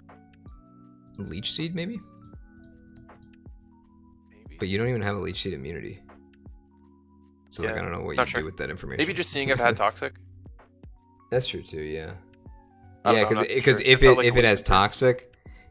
toxic, that's an opportunity for Gliscor to come in. Yeah, and if anything, showing Protect like that telegraphs that you also might have Toxic yourself.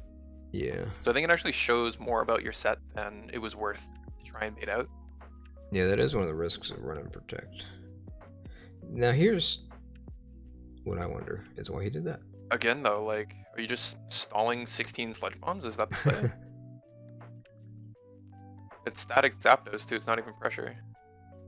Like, this could have come in 100 years ago and just Yeah. roosted. Venusaur doesn't touch this, even when you're poisoned.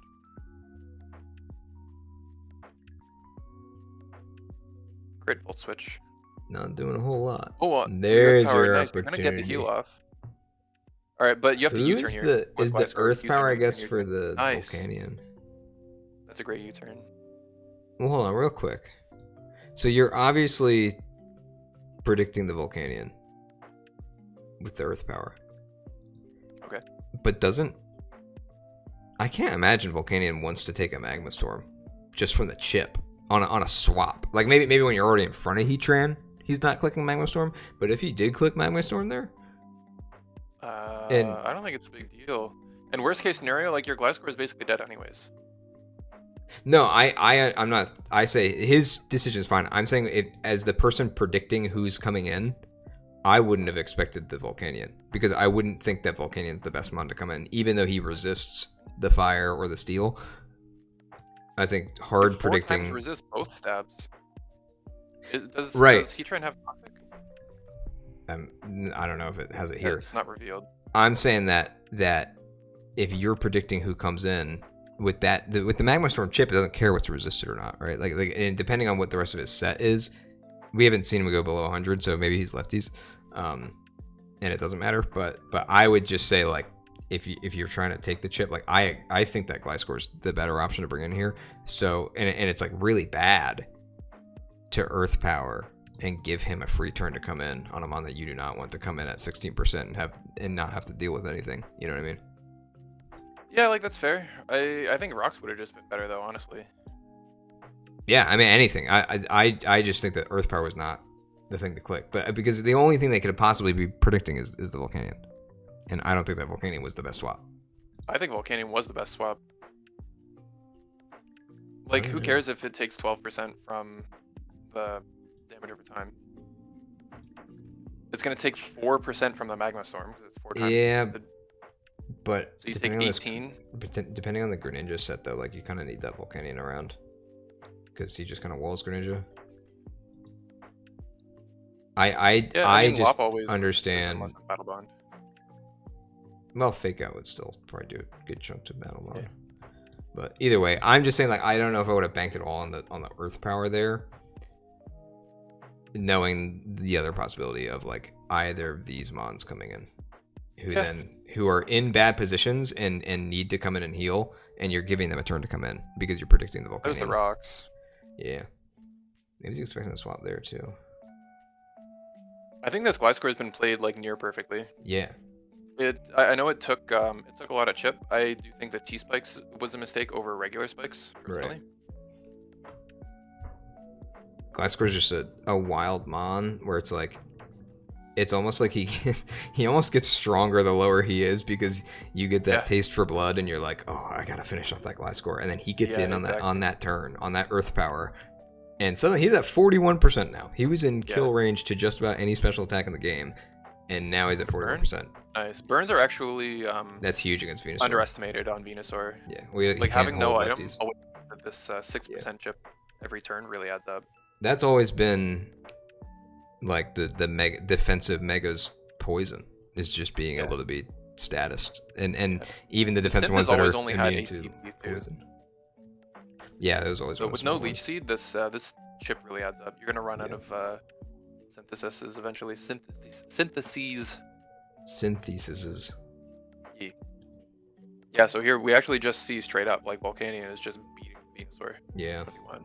And it has lefties too, so yeah. Taking an Earth Power or a Sledge Bomb, it'll shrug it off eventually. I'm wondering how many syntheses is left? 2. Only 2 left. I'm wondering maybe start Giga Draining though, because it's neutral at least. Preserve a little bit more of your health each turn. I'm not sure what the Steam Eruption was for. Maybe it was predicting. Yeah, predicting a swap or just. I don't know why else it would be other than just predicting a swap because it has less PP than Flamethrower. Okay, now you teched. Try and get out of Earth Power range. Yeah, I was gonna say, why is there a reason they wouldn't have been protecting it earlier, just to like let him get chipped down? Because it was clicking synth almost every turn before. Yeah, but it's already getting pretty much the full from the synth. Like, I don't think it makes a huge difference. I guess you don't want it to be able to. When you hit it on a synth turn, it means it has to click synth again next turn, almost every turn, right? It only has 1 free turn every like 4 turns. Wait, what percent was that poison? Because yeah, this is where it matters, being the difference between toxic and poison. Yeah, actually. Especially with the rocks up too. Because what is Yep. he at? Oh wait, oh he was boots. I thought I saw him take rocks damage. Nope. He took 25% exactly from something else. Yeah, because that's 6%. You can, I guess, go back to Glycor. Oh, actually, Lop is okay. Yeah, You risk especially if you getting burned haven't. here. If Oh, you sub? haven't, huh? Do you just click sub again on? Eh, Oh, okay. you get your kill. No burn too. This is Scarf Thundy now. The U-turn is big, Yeah. and I agree with it too. Gren is in. Ice Beam. Yeah, it Oh, is it's actually really Protean. good that this is alive. Oh, it's Protean. It's not even Battle Bond. Yeah, Yeah. good call. He protects. What are you expecting from Gren though? You're out of Earth Power range now too. Yeah, you protect. Perfect. And there's no more synth left. Yeah. I was just confused by the protect against the Gren. It's like he's swapping. He's not staying in and clicking ice. Well, Beam you just again or get something. healing. It doesn't really matter.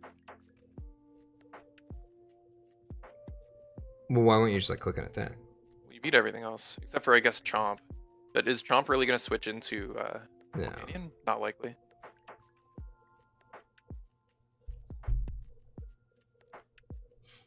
When I had Okay, Guardian Gliscor Jet- does go down, and you get the T-Spikes. I guess T-Spikes will be okay for Chomp. Especially now that Venusaur isn't really But worth you s- preserving. there's a shell smash by the way. Yeah. And it's not I white. guess at this point you've probably seen enough of the items that you're Oh, we just... not. Venusaur just kills it. What did he click? I Like missed Shell that. Smash, Giga Drain, Yeah, but I want to see what he clicked. Shadow Was Ball. it just Shadow Ball again? Okay. No stored power. Yeah, stored power would have gone pretty hard against Venusaur. Yeah, he's a tanky boy.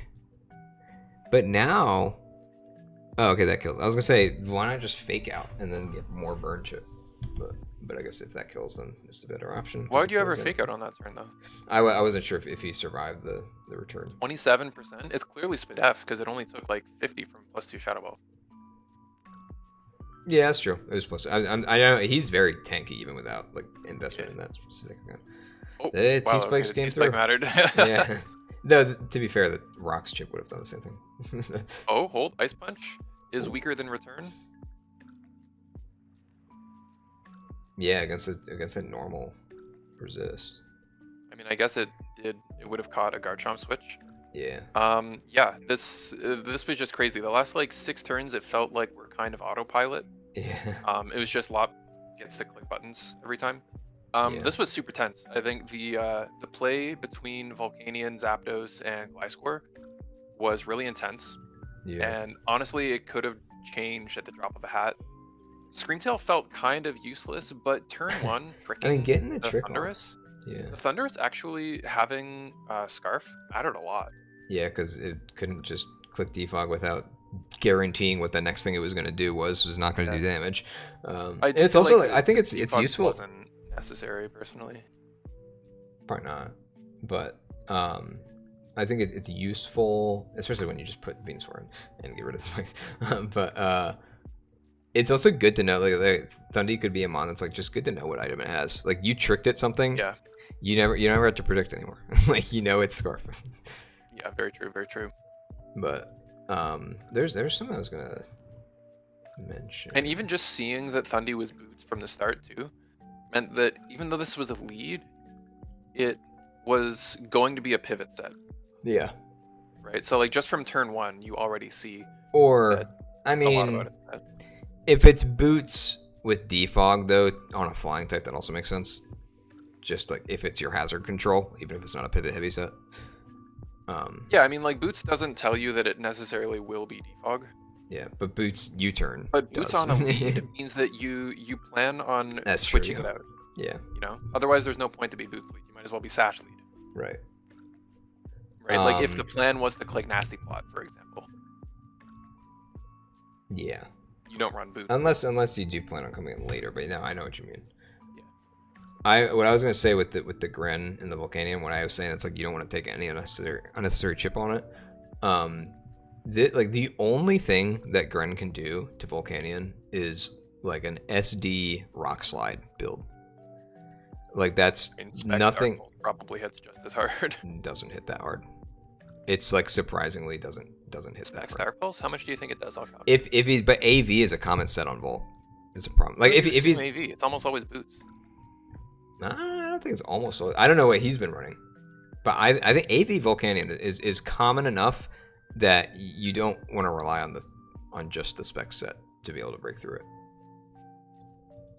I mean, okay, we'll see how much. Especially if someone and knows we'll that see they're how much going it against the does. Greninja. Like if you Well, like if it's AV, then it takes 25 to rocks too. So coming in will just add 25% to your specs damage. yeah. Let me just see where was the. Oh, it was lefties anyway. And no Spadef. Yeah, so against this set, Specs Dark Pulse. Okay, Dark Pulse does 33 to 39 Against HP only? against max HP Assault Vest Volcanion. Oh yeah, AV, yeah. What about without AV? It does Like 50. 50%, yeah. So, So I mean, you run AV, you'd still get 3 hit KO'd. You get sometimes you get 2 hit KO'd after rocks. Yeah, Running but boots, then- you get 2 hit KO'd. did he wasn't even Specs on this. I was gonna say, like, then there's also, like, the rest of the matchup where it's like, how good is Specs Greninja really into it, right? I mean, it's good against everything, I think, but I mean, Scream Tail probably shrugs it off. I still don't think it does. Let me see. I think it's Scream good Tail against is everything except Absurd for Spadef. Lop. But I mean, no set is beating Lop except for Yeah. Battle Bond. Right, and if you've already committed to not Battle Bond. Yeah. It is interesting to do the Expert Belt Protean. I feel like Protean pretty much always goes best with a choice item. And an Expert Belt, man. I really don't like Expert Belt. He's been running Expert Belt almost all season. I think one game I he think- brought Life Orb with. I think Battle Expert Bond. Belt's fine with Battle Bond, but I not don't, Protean. man. I think it depends on the set. If the Life Orb chip is make or break, which for Gren sometimes it is, like if you're literally only leaving some things at 10%. Into Lop But- kind of makes sense because you might be taking fake outs. Yeah. I'm not gonna get into this whole argument again. We've had the Expert Belt Life Orb Yeah. argument like 5 times. But like versus Gren, you're one and done anyways. You know, if you're running Battle Bond, like you kind of might as well. Right. Expert Belt doesn't provide enough damage. Like it's for I mean, especially matchups if where you if your can't best kill the move thing is that you're neutral. already trying to snipe. You know? Yeah. Yeah, that's. I think it makes sense when you're checking specific roles for things, but in a matchup like this, where yeah, let's say that we know that he's not AV Volcanion, and you know that the only way you even come close to breaking through that is Specs Dark Pulse. Like you're already hopeless against this thing with a neutral coverage option with Expert Belt. Yeah. It doesn't matter what set he's running. Yeah. So. Exactly. You're kind of damned either way.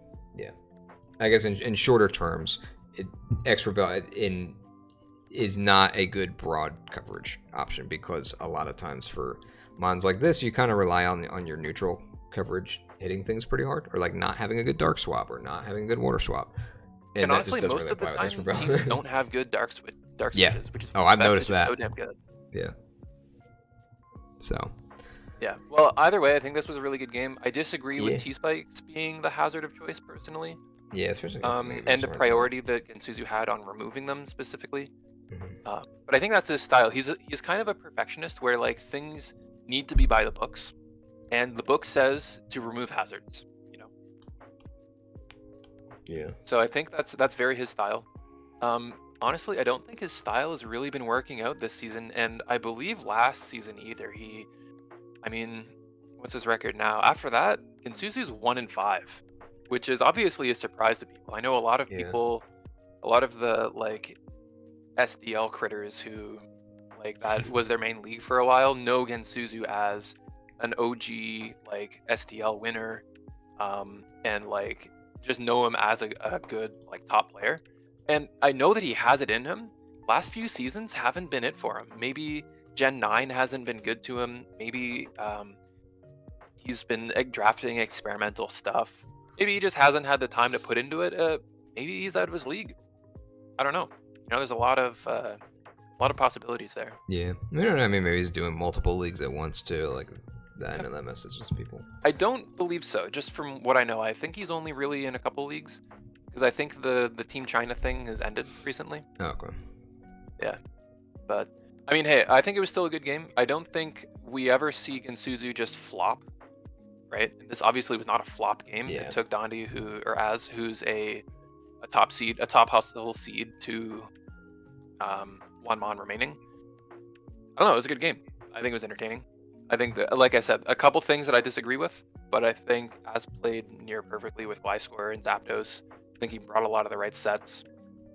And Lop was primed to clean like a lot sooner in the game than it ended up cleaning. Yeah, if it had, yeah. Yeah, Where game was that? honestly kind of over as soon as Slowbro dropped, in my opinion. Where was the? Because as soon as Slowbro's down, there's nothing to actually check the Lop anymore. So this was a volt switch, right? So like, yeah, like why? Oh, I'm also 'cause he was surprised that still- Chomp never came in on Zapdos once. Because it was Yeah, just that's- spamming. That's true. Volt switch. He It clicked volt switch at this six point times. 6 I turned times, for- yeah. And I think he came in and did it again. That bastard. I think it came Or in and maybe defogged. Oh. Dead.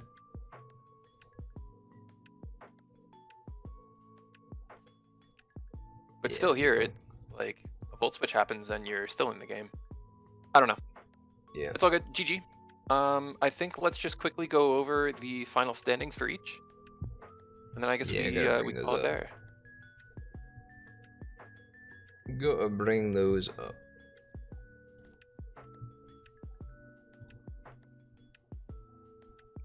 While you're doing that, I will just be right back. Okay.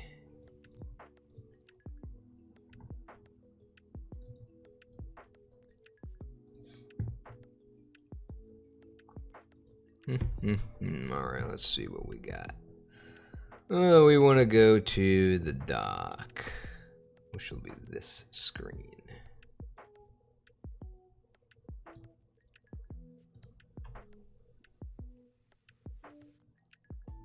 Yeah, I don't know why the text is so small on this one, but it is.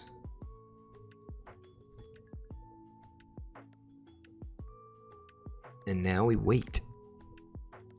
All 2 of you that are still here.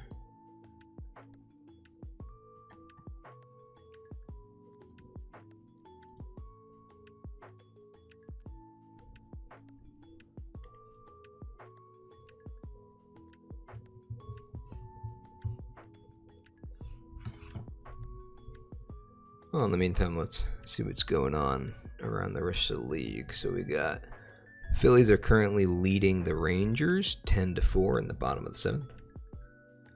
They got a man on base with 1 out.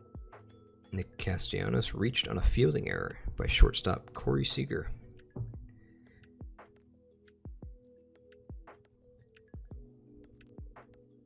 Got bases loaded in the top of the 8th for the Giants against the Pirates. The Pirates are currently leading 5-3. Bases are loaded with 1 out. Looks like we're going to drive in some runs right here as soon as this updates. I see in-play runs. This game might be tied. This game might be tie broken. It might not even been caught up yet.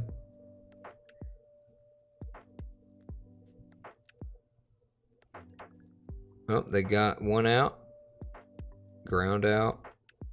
But Go they did back. drive in a run, so that's 5-4. Pirates. Alright. Sorry, we're just checking up on the rest of the league. Checking their Awesome. scores. You got the thing open? Yeah.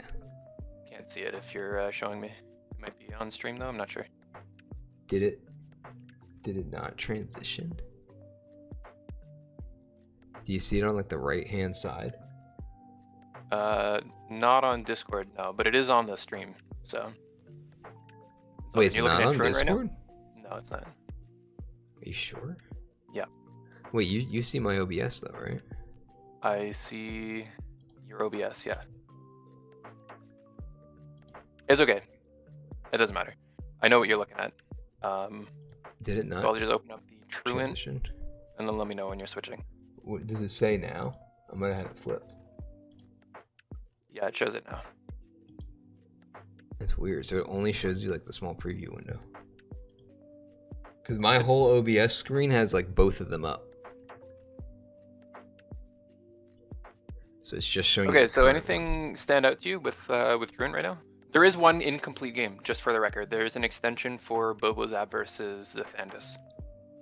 So just keep that in mind. They're playing tomorrow. Where is that? Oh, but yeah, 3-2 and 1-4. Anything else stand out to you? I know we just watched Lethal versus Kai Guy, so that was the 5-0 versus 4-1 game.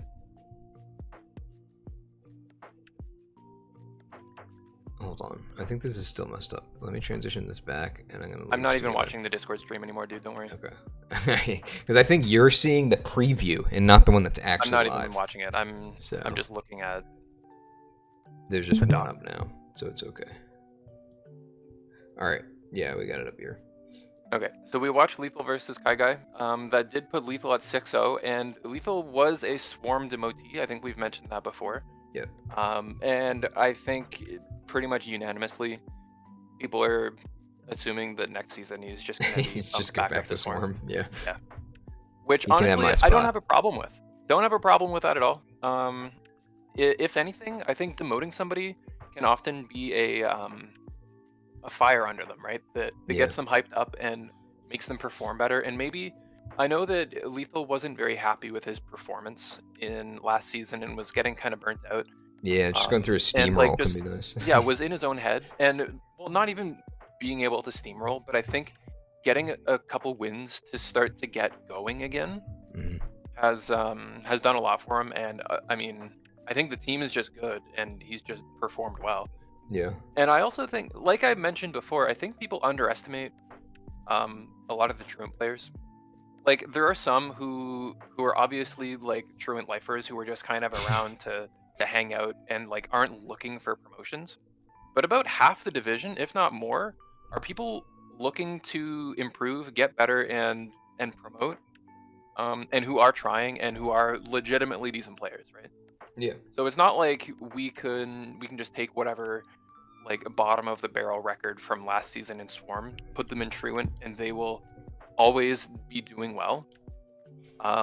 Like for example, Mudkip is 1-5 in Truant. Nobody expected that. He's been in Swarm for very long. So it's not unanimous. Not everybody gets to do that. Yeah. But Lethal's really proven to everybody else and to himself that he probably deserves a promotion, and I'm hoping for playoff success for him as well. I think he is the first and only one clinched right now. Well, okay, I believe Sweets is also clinched. 2 games left. Yeah, for at everyone. 6-2, you're pretty. I think you're guaranteed. I don't believe 5-3 is technically guaranteed. Like I think there's some mathematical. Yeah, probably if you get swept twice. Yeah, if you get 6-0 twice, and everybody who's competing for you Yeah. with the 5-3 tiebreaker is above you in diff. Yeah, which is not likely. Yeah, and even if Sweets does get 6-0 twice, he'll still be 5-3 plus 5. Yeah, which is pretty decent. Being at least like pretty much a whole team of 6 ahead of the person with the record behind you means that you're pretty much kind of around the average there anyway. Yeah. So like you don't have like a catastrophically low diff for this record. So usually once you're at this point, you're probably just fine. Like people. Yeah. Well, if you average ±3 for every win or loss, then. Yeah. That's what I'm saying. Like a full team of 6. Plus 6. Yeah, is pretty normal. Yeah. So I think like unless like literally everyone below him breaks out and tears up, you know, like, it's very unlikely. Which again is unlikely, and I don't even know if the matchups will work out that way. Yeah. Right. Where who knows? Maybe if any of the 4-2, the current 4-2 players play each other, then you know some people will be like 6-2. Some people guaranteed will be 4-4, to be, right? Yeah. Yeah. So 6 guarantees you into playoffs for sure. Yep. Yep. What else do we see? Shuckle supremacy. If you're still around, you've made a pretty good turnaround, and you're 3-3 now, vying for a playoff spot. You are -6 diff, which is really going to hurt your odds. So you will still have to at least get one more win, and hopefully your win or the last game you play have very close, either good diff for you in a win or not awful diff for you in a loss. Because being -6 is not a good look, and if you're 4-4 -6, I think you're not going to get in. So you really got to start playing for differential now. Reject Engineer, same deal. Where you're 2-4, you're not out of playoff contention right now. You have to win both of your games in most situations. There may be a 3-5 situation where you can get in by tiebreaker, but being -14, you're not going to get in. You know, you really have to start playing for diff. 1-5s are almost locked out at this point. If anybody's going to make it, it will probably be Krabbit out of the 1-5s, -6. just based on diff as well.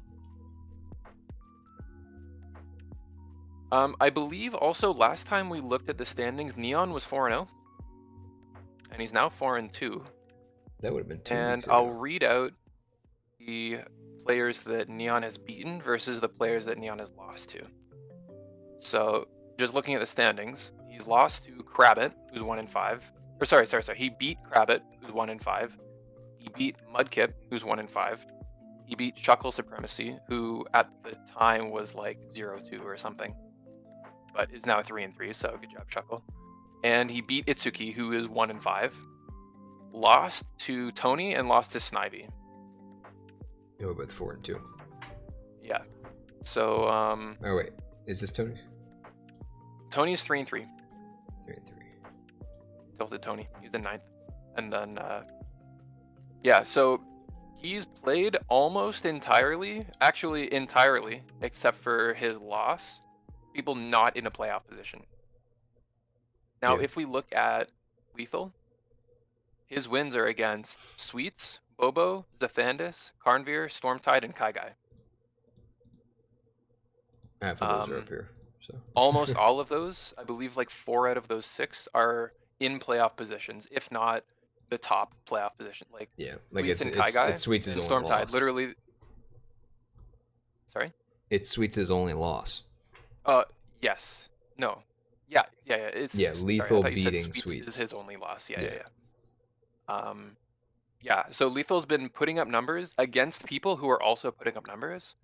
And Neon was getting wins against people who haven't been getting wins. You know? Yeah. And it wasn't until recently where he's finally played his first opponent in a playoff spot and he lost. So I do think the 4-0 early in the season was a little bit inflated. And Neon's next opponents are Dave Grigger and Reject Engineer. Who are both also not in playoffs. Yeah, who are not in playoff spots. So he would have ended up playing one team that was in playoff position. Yeah.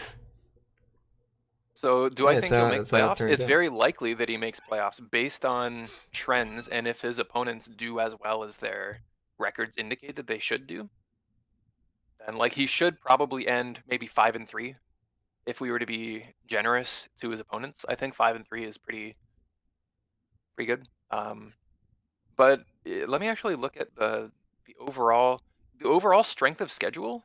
Neon's opponents have an average win percentage of 33%, Nice.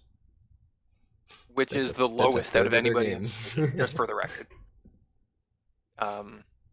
So do I think that that's a coincidence with why Neon might have been 4-0 at the beginning?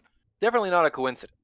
Now, do I think Neon is good enough to overcome that and to have beaten those players regardless of their win rate? Yeah, for sure. I think he wouldn't have been out of a playoff spot. But yeah, I think it was. I think we might have gotten too hyped too early on Neon's performance, and we'll see how he does this week against. I think we said he's playing Bobo. No, who'd we say he's playing? No, it was Dave Grigger, I thought. Playing Dave. Yeah. Yeah. So that'll be interesting. It seems like Dave also has been getting kind of frustrated. I'm not sure if that's a Gen 9 burnout, if that's just an overall Yeah, draft I burnout. think it's a combination probably of both because we were kind of in like the thick of our season when this one started, and then he kind of got off to a rough start with this one. So Yeah. he was saying But that you he's- guys have a really long season in your home league, don't you? Yeah, but the next one that we're doing is low tier. So it's like going to be a casual one anyway. So like that's why like, I think most of us are kind of burnt out at this point in that Yeah. other league because we just did 3 seasons in a row of Oh, just damn. Paldea decks. And now we got rid of A Terra long Paldea last deck. season, but which I still much prefer. But even then, it's like for me, it's less about burnout with the game and more about burnout with like the specific mons. Like when I draft, like I like to do things that I haven't. Yeah, like a lot of like favorite mons that I haven't drafted before, and then I get to a point where it's like none of these make sense together, and they're just like the scraps of the ones that I wanted, or I'm doing like a full on meme team, and it's just like so, but and I'm at the point with Gen 9 where it's like there's nothing really new that I want to do, so I know that's why I'm burnt out, and I'm thinking that he's kind of Yeah. in a similar situation with like he drafted a lot of the same mons this time because like I think he just kind of wants to see what he can coast with, with what he's familiar Yeah. with. That's fair. That's fair. And it just like hasn't been working out as well because like it's not the same pieces as what he's used to, but some of them are. So you play differently with them, and then you make some mistakes, get some bad luck, and then Yeah, yeah. Because I think his record is unfortunate because I've seen some of the games that he's played too where he like not even necessarily like bad RNG. Some of it is, but like just kind of Yeah, but unfortunate 1 in 5 doesn't scenarios. show the whole picture, right? Yeah, yeah, Now, I do think like he has 1 in 5 minus 11, right? yeah. That is the second worst diff out of anybody. But like that Wait, doesn't again that still it's the doesn't third show the whole worst diff out picture of either. anybody. That's a. Yeah, I mean out of all the 1 in 5s. Oh, I guess there are four. Nathanias But hasn't yeah. played yet, and if he loses, he'll at least be minus 12. Yeah, I just think it's interesting that we have two people with the same or worse stiffs. With I guess he's missing a game. He is the same number of games. This is a wild diff. 2 and 4 and minus 14. And minus 14. Yeah, I know. Yeah, Yeah, it's pretty rough. But I think his games have been like wildly. You mean reject, right? Yeah. yeah, His games yeah. have been wildly. What's the Like is either getting volatile. swept or he's Yeah. like doing I guess average.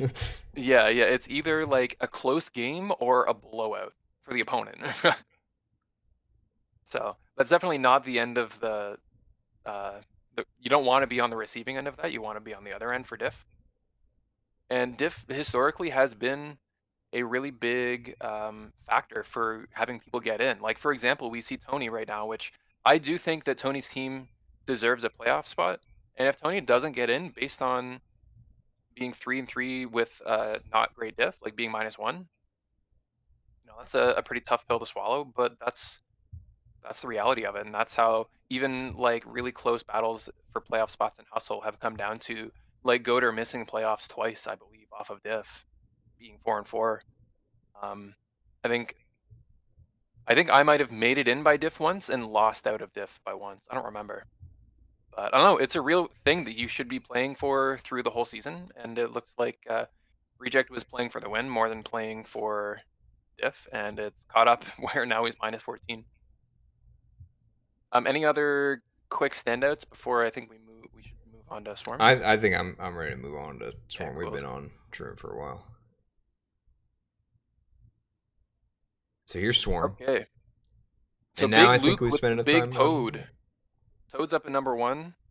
I think Luke kind of stole this spot. I don't think when we Yeah. last reviewed this that he was in the top. I think he might have been was. 3-1 back then. Yeah, Afonso was at the top, Royce was at the top, and Impulse were at the top, and they're still very close. Metro's risen up, and I think Falk has gotten his first couple losses. I think he was 4-0 Yes, and he then was went 4-0. 0-2. Metro lost to Metro and lost to whoever was after that. We also see Toady still losing. Still somehow -6. That's changed though. I think I got swept. I got 6-0 this week. True. So you'll be -12. So that now, I'll which finally like it'll balance out and I'll have a normal diff for being 1 in 5. Yeah. Okay. We're back to normal. Yeah. Yeah. We still see Shazam and Fair is not doing as well as they want. Yeah. I kind of wish I had previous made my Truant champion- trades. Yeah. I was gonna say I kind of wish I made my trades sooner because I realized when I was building this week, that I wasn't gonna be able to do like some of the funny stuff that I had in mind because it's like I can't do both. Like I can't do all of these in 2 weeks.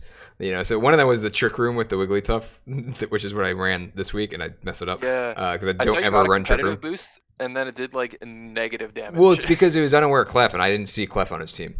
originally when I was What do you mean you building. didn't see Clef? Dude, there were 2 pink Mons, defensive Mons. All right, Do I you saw the have slow bro. eyes? You don't see I Terra saw the types? slow bro, and then You I don't just see disregarded the abilities. Clef, I guess. And then I didn't see the Terras either. I didn't see the Terra captains.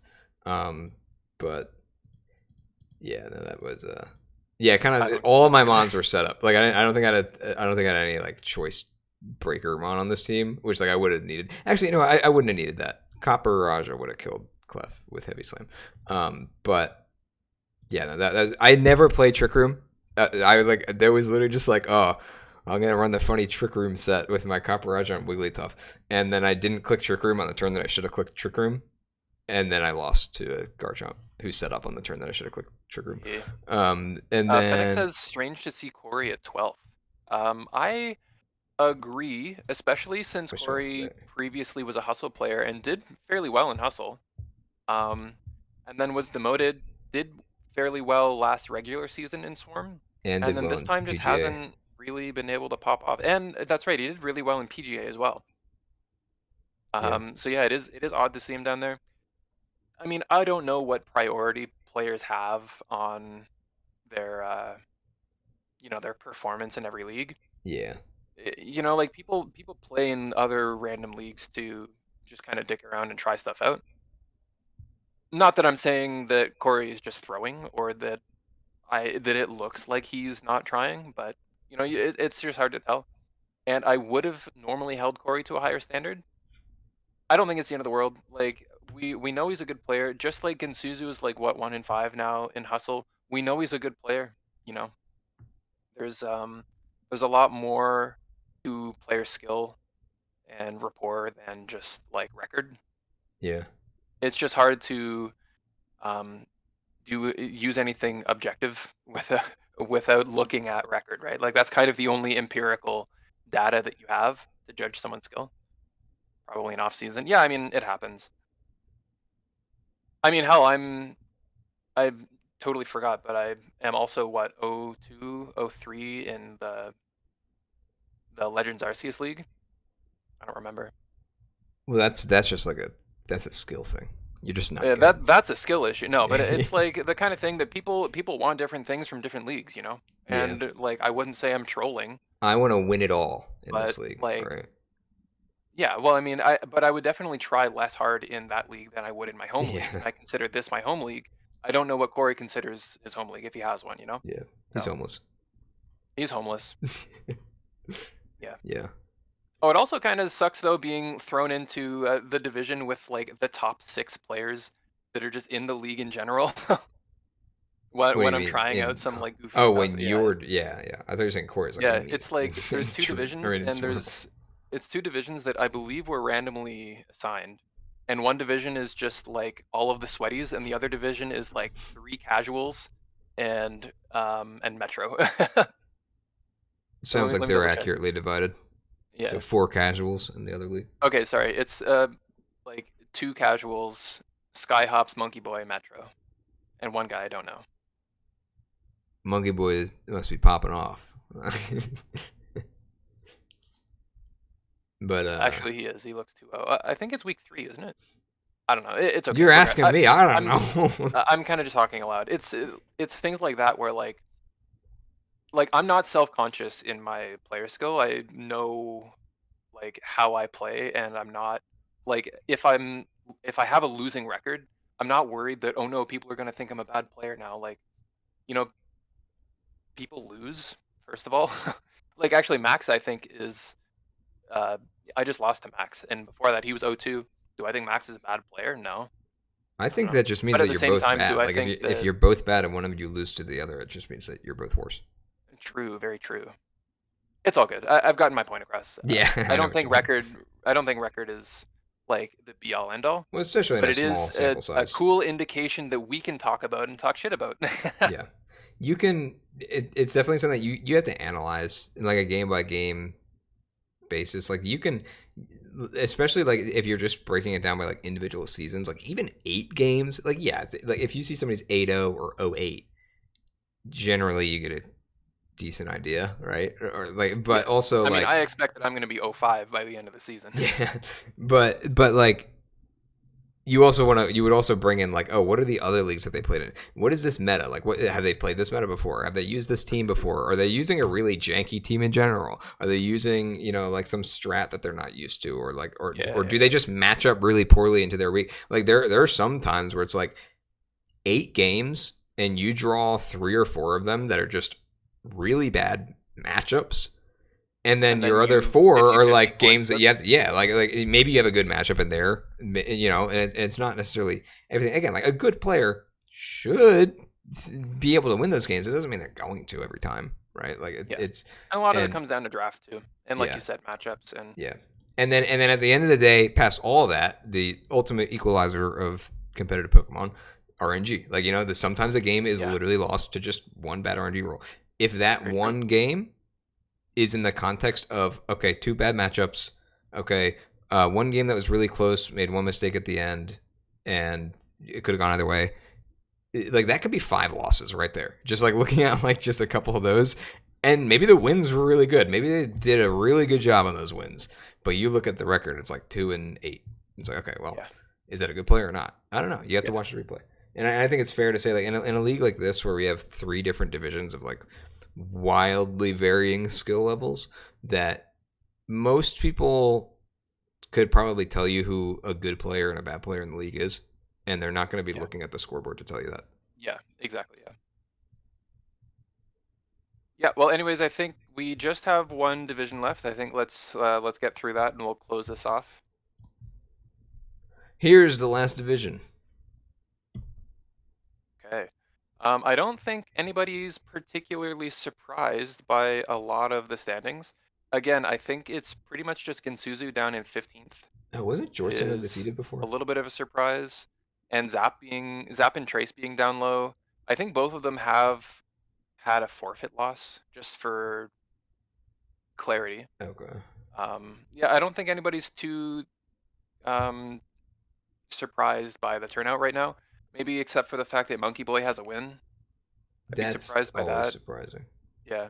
Fennec, actually, if you're still here, you've been really performing well, actually. And I'd say I don't know surprises, just strictly based on this person promoted from division below now in 4th place. Yeah, it's strictly based on that, where like Fennec was Swarm and is now putting up numbers against Hustle. Yeah.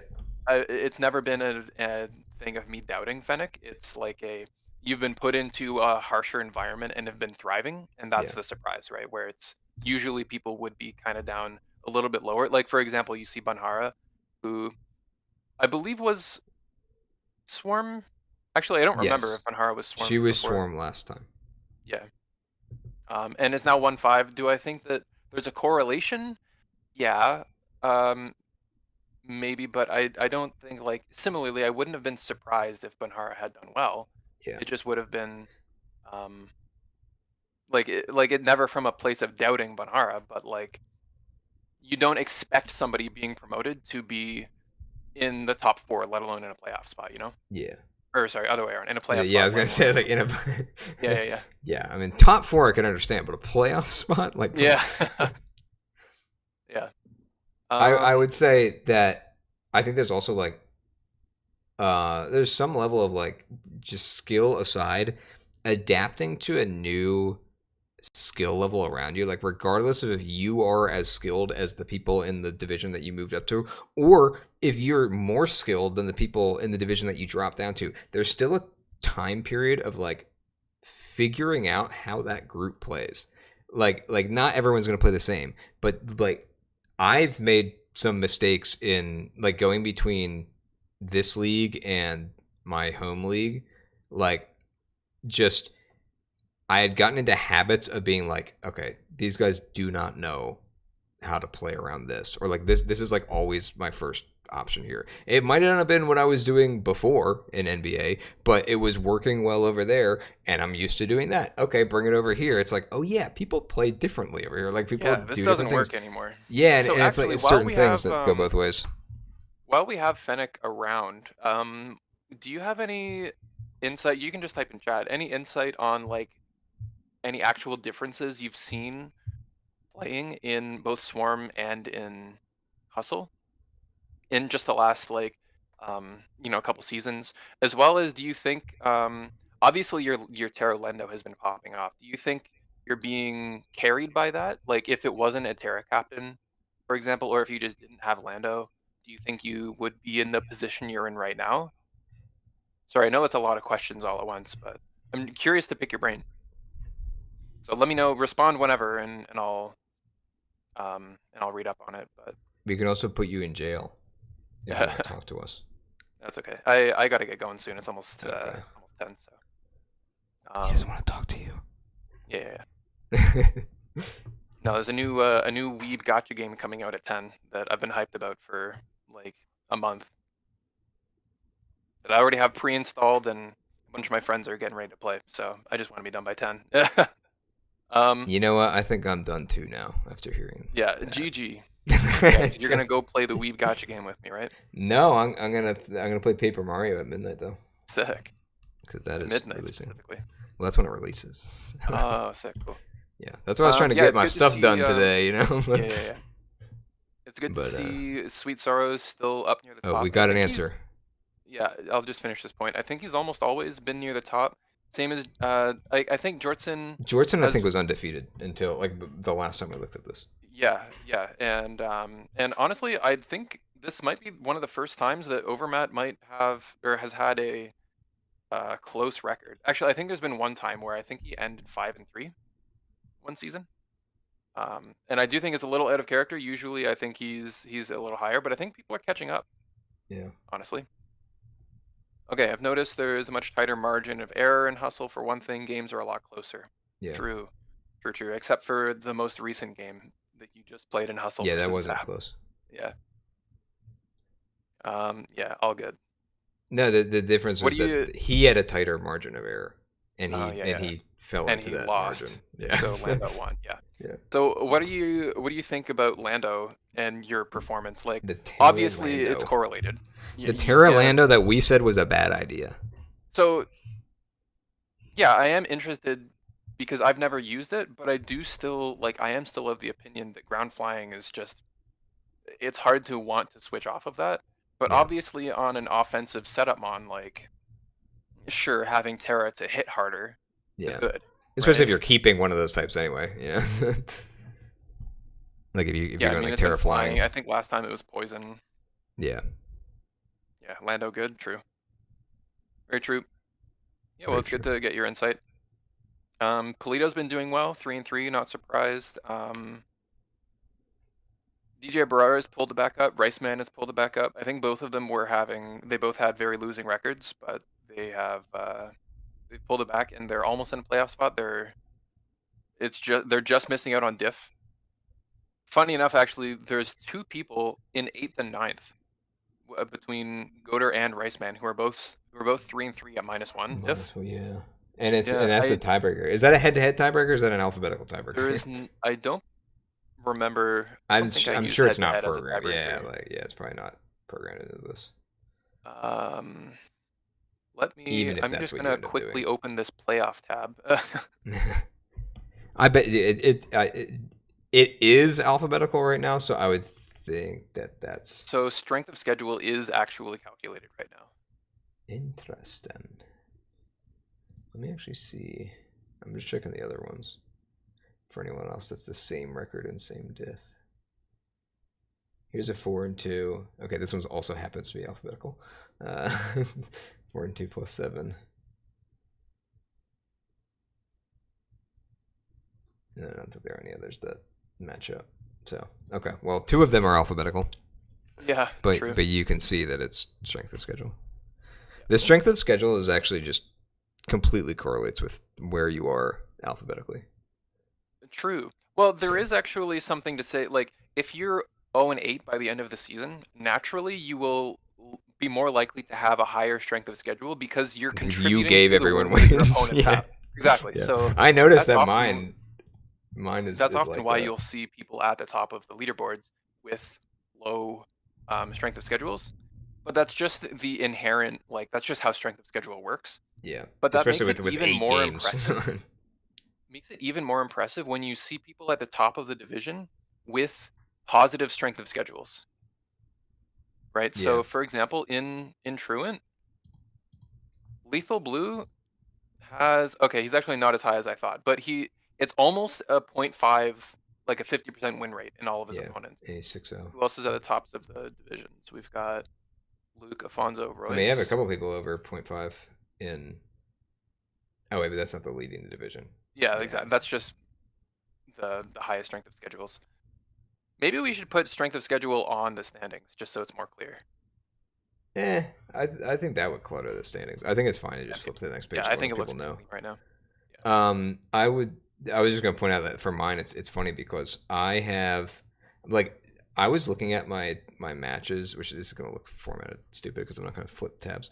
But I was like looking at some of these matches, and like most of the people I lost to were 0-3 or 4 until I lost to them, and like gave them Yeah. their. So I was curious. 'Cause I checked it here too. It's like, yeah, that's a pretty. This is like the Uh-oh. opposite of what you're saying. 1-5 with like the lowest strength of schedule, Yeah. just strictly losing to people. Like I'm his only win. I'm his only Oh win. no. I'm. Oh wait, Okay, no, Fennec I said actually beat him. mostly about figuring out if you value the typing or not. Oh, for Terra Lando, yeah. Yeah, One game, the defensive typing utility is essential. Other games, being able to sweep is much more important. True. yeah, and you For do sure. have a second Terra Captain too. Yeah, you'll have a second Terra Cap. I mean, I think it's It's bad, Ursula. isn't it? Or I almost said Ursulina. It's Ursaring. Yeah, Not I mean quite the that's pretty same as bad. Terra Ursulina. Yeah, but it's like the point that I'm trying to make about Terra Lando in the first place is that in those games where it's so important, you don't have a Terra Captain Yeah, effectively, right? That's kind of my point about it just in general, yeah. It just depends on the right? rest of the Where team like if they can unless you pick it up. have a secondary electric or ground immune, dropping either one of them can be really detrimental to the team. So unless you have like a Rotom and or like a Volt Absorber, it gets a little hairy. Just draft Glasscore. True, Lando and Gliscor, and make them Yeah, both your Terra captain. Can you yeah. afford Gligar and Gliscor, Terra? No, I said Does that fit in Glasscore. the? I said No, I just know, draft Glasscore. I know. I wonder if you can though. Let's see. I mean, I would think that Gligar is not more expensive than Ursaring, is he? Gligar is 9, so you Oh, is cannot. he? Damn, he's more expensive than I thought. You're 2 points away. I guess he's pretty solid in That's good. that decks when he's Yeah, actually starting remember to. this is Natdex. Yeah, it has Yeah, like roost and shit. right. Yeah, 9 points. Where's Ursaring? Like Well, I don't know 4, 5? about you. That's kind of all I have to say. Yeah, that's all I got. Actually, Ursaring's also higher than I thought. I thought they were both gonna be like 4 or 5. Ursaring's 6, and Gligar is Ursaring's 9. legit, dude. Like I know Yeah, we were just talking shit about how bad it is, but like yeah, that's just it's not actually comparing bad. it to Lando. Well, and also comparing it to its evolution forms now. Yeah, both of them. Yeah, okay, all right. Let's cut this off so you can go play Yeah, let's your wrap it there. Wii gotcha game or whatever it was. That was a good stream. That I Yeah, know we only had a couple replays really, but yeah, we went in depth on some it was stuff. good conversation. We had Metro on board for a little And while. a We kind of had guest. Fennec on board too. Yeah, text interview. So, all right, cool. All right. Well, that is all, folks. I'm going to Yeah, end we'll the catch stream now. you on the flip side. Adios and have a Goodbye. good night.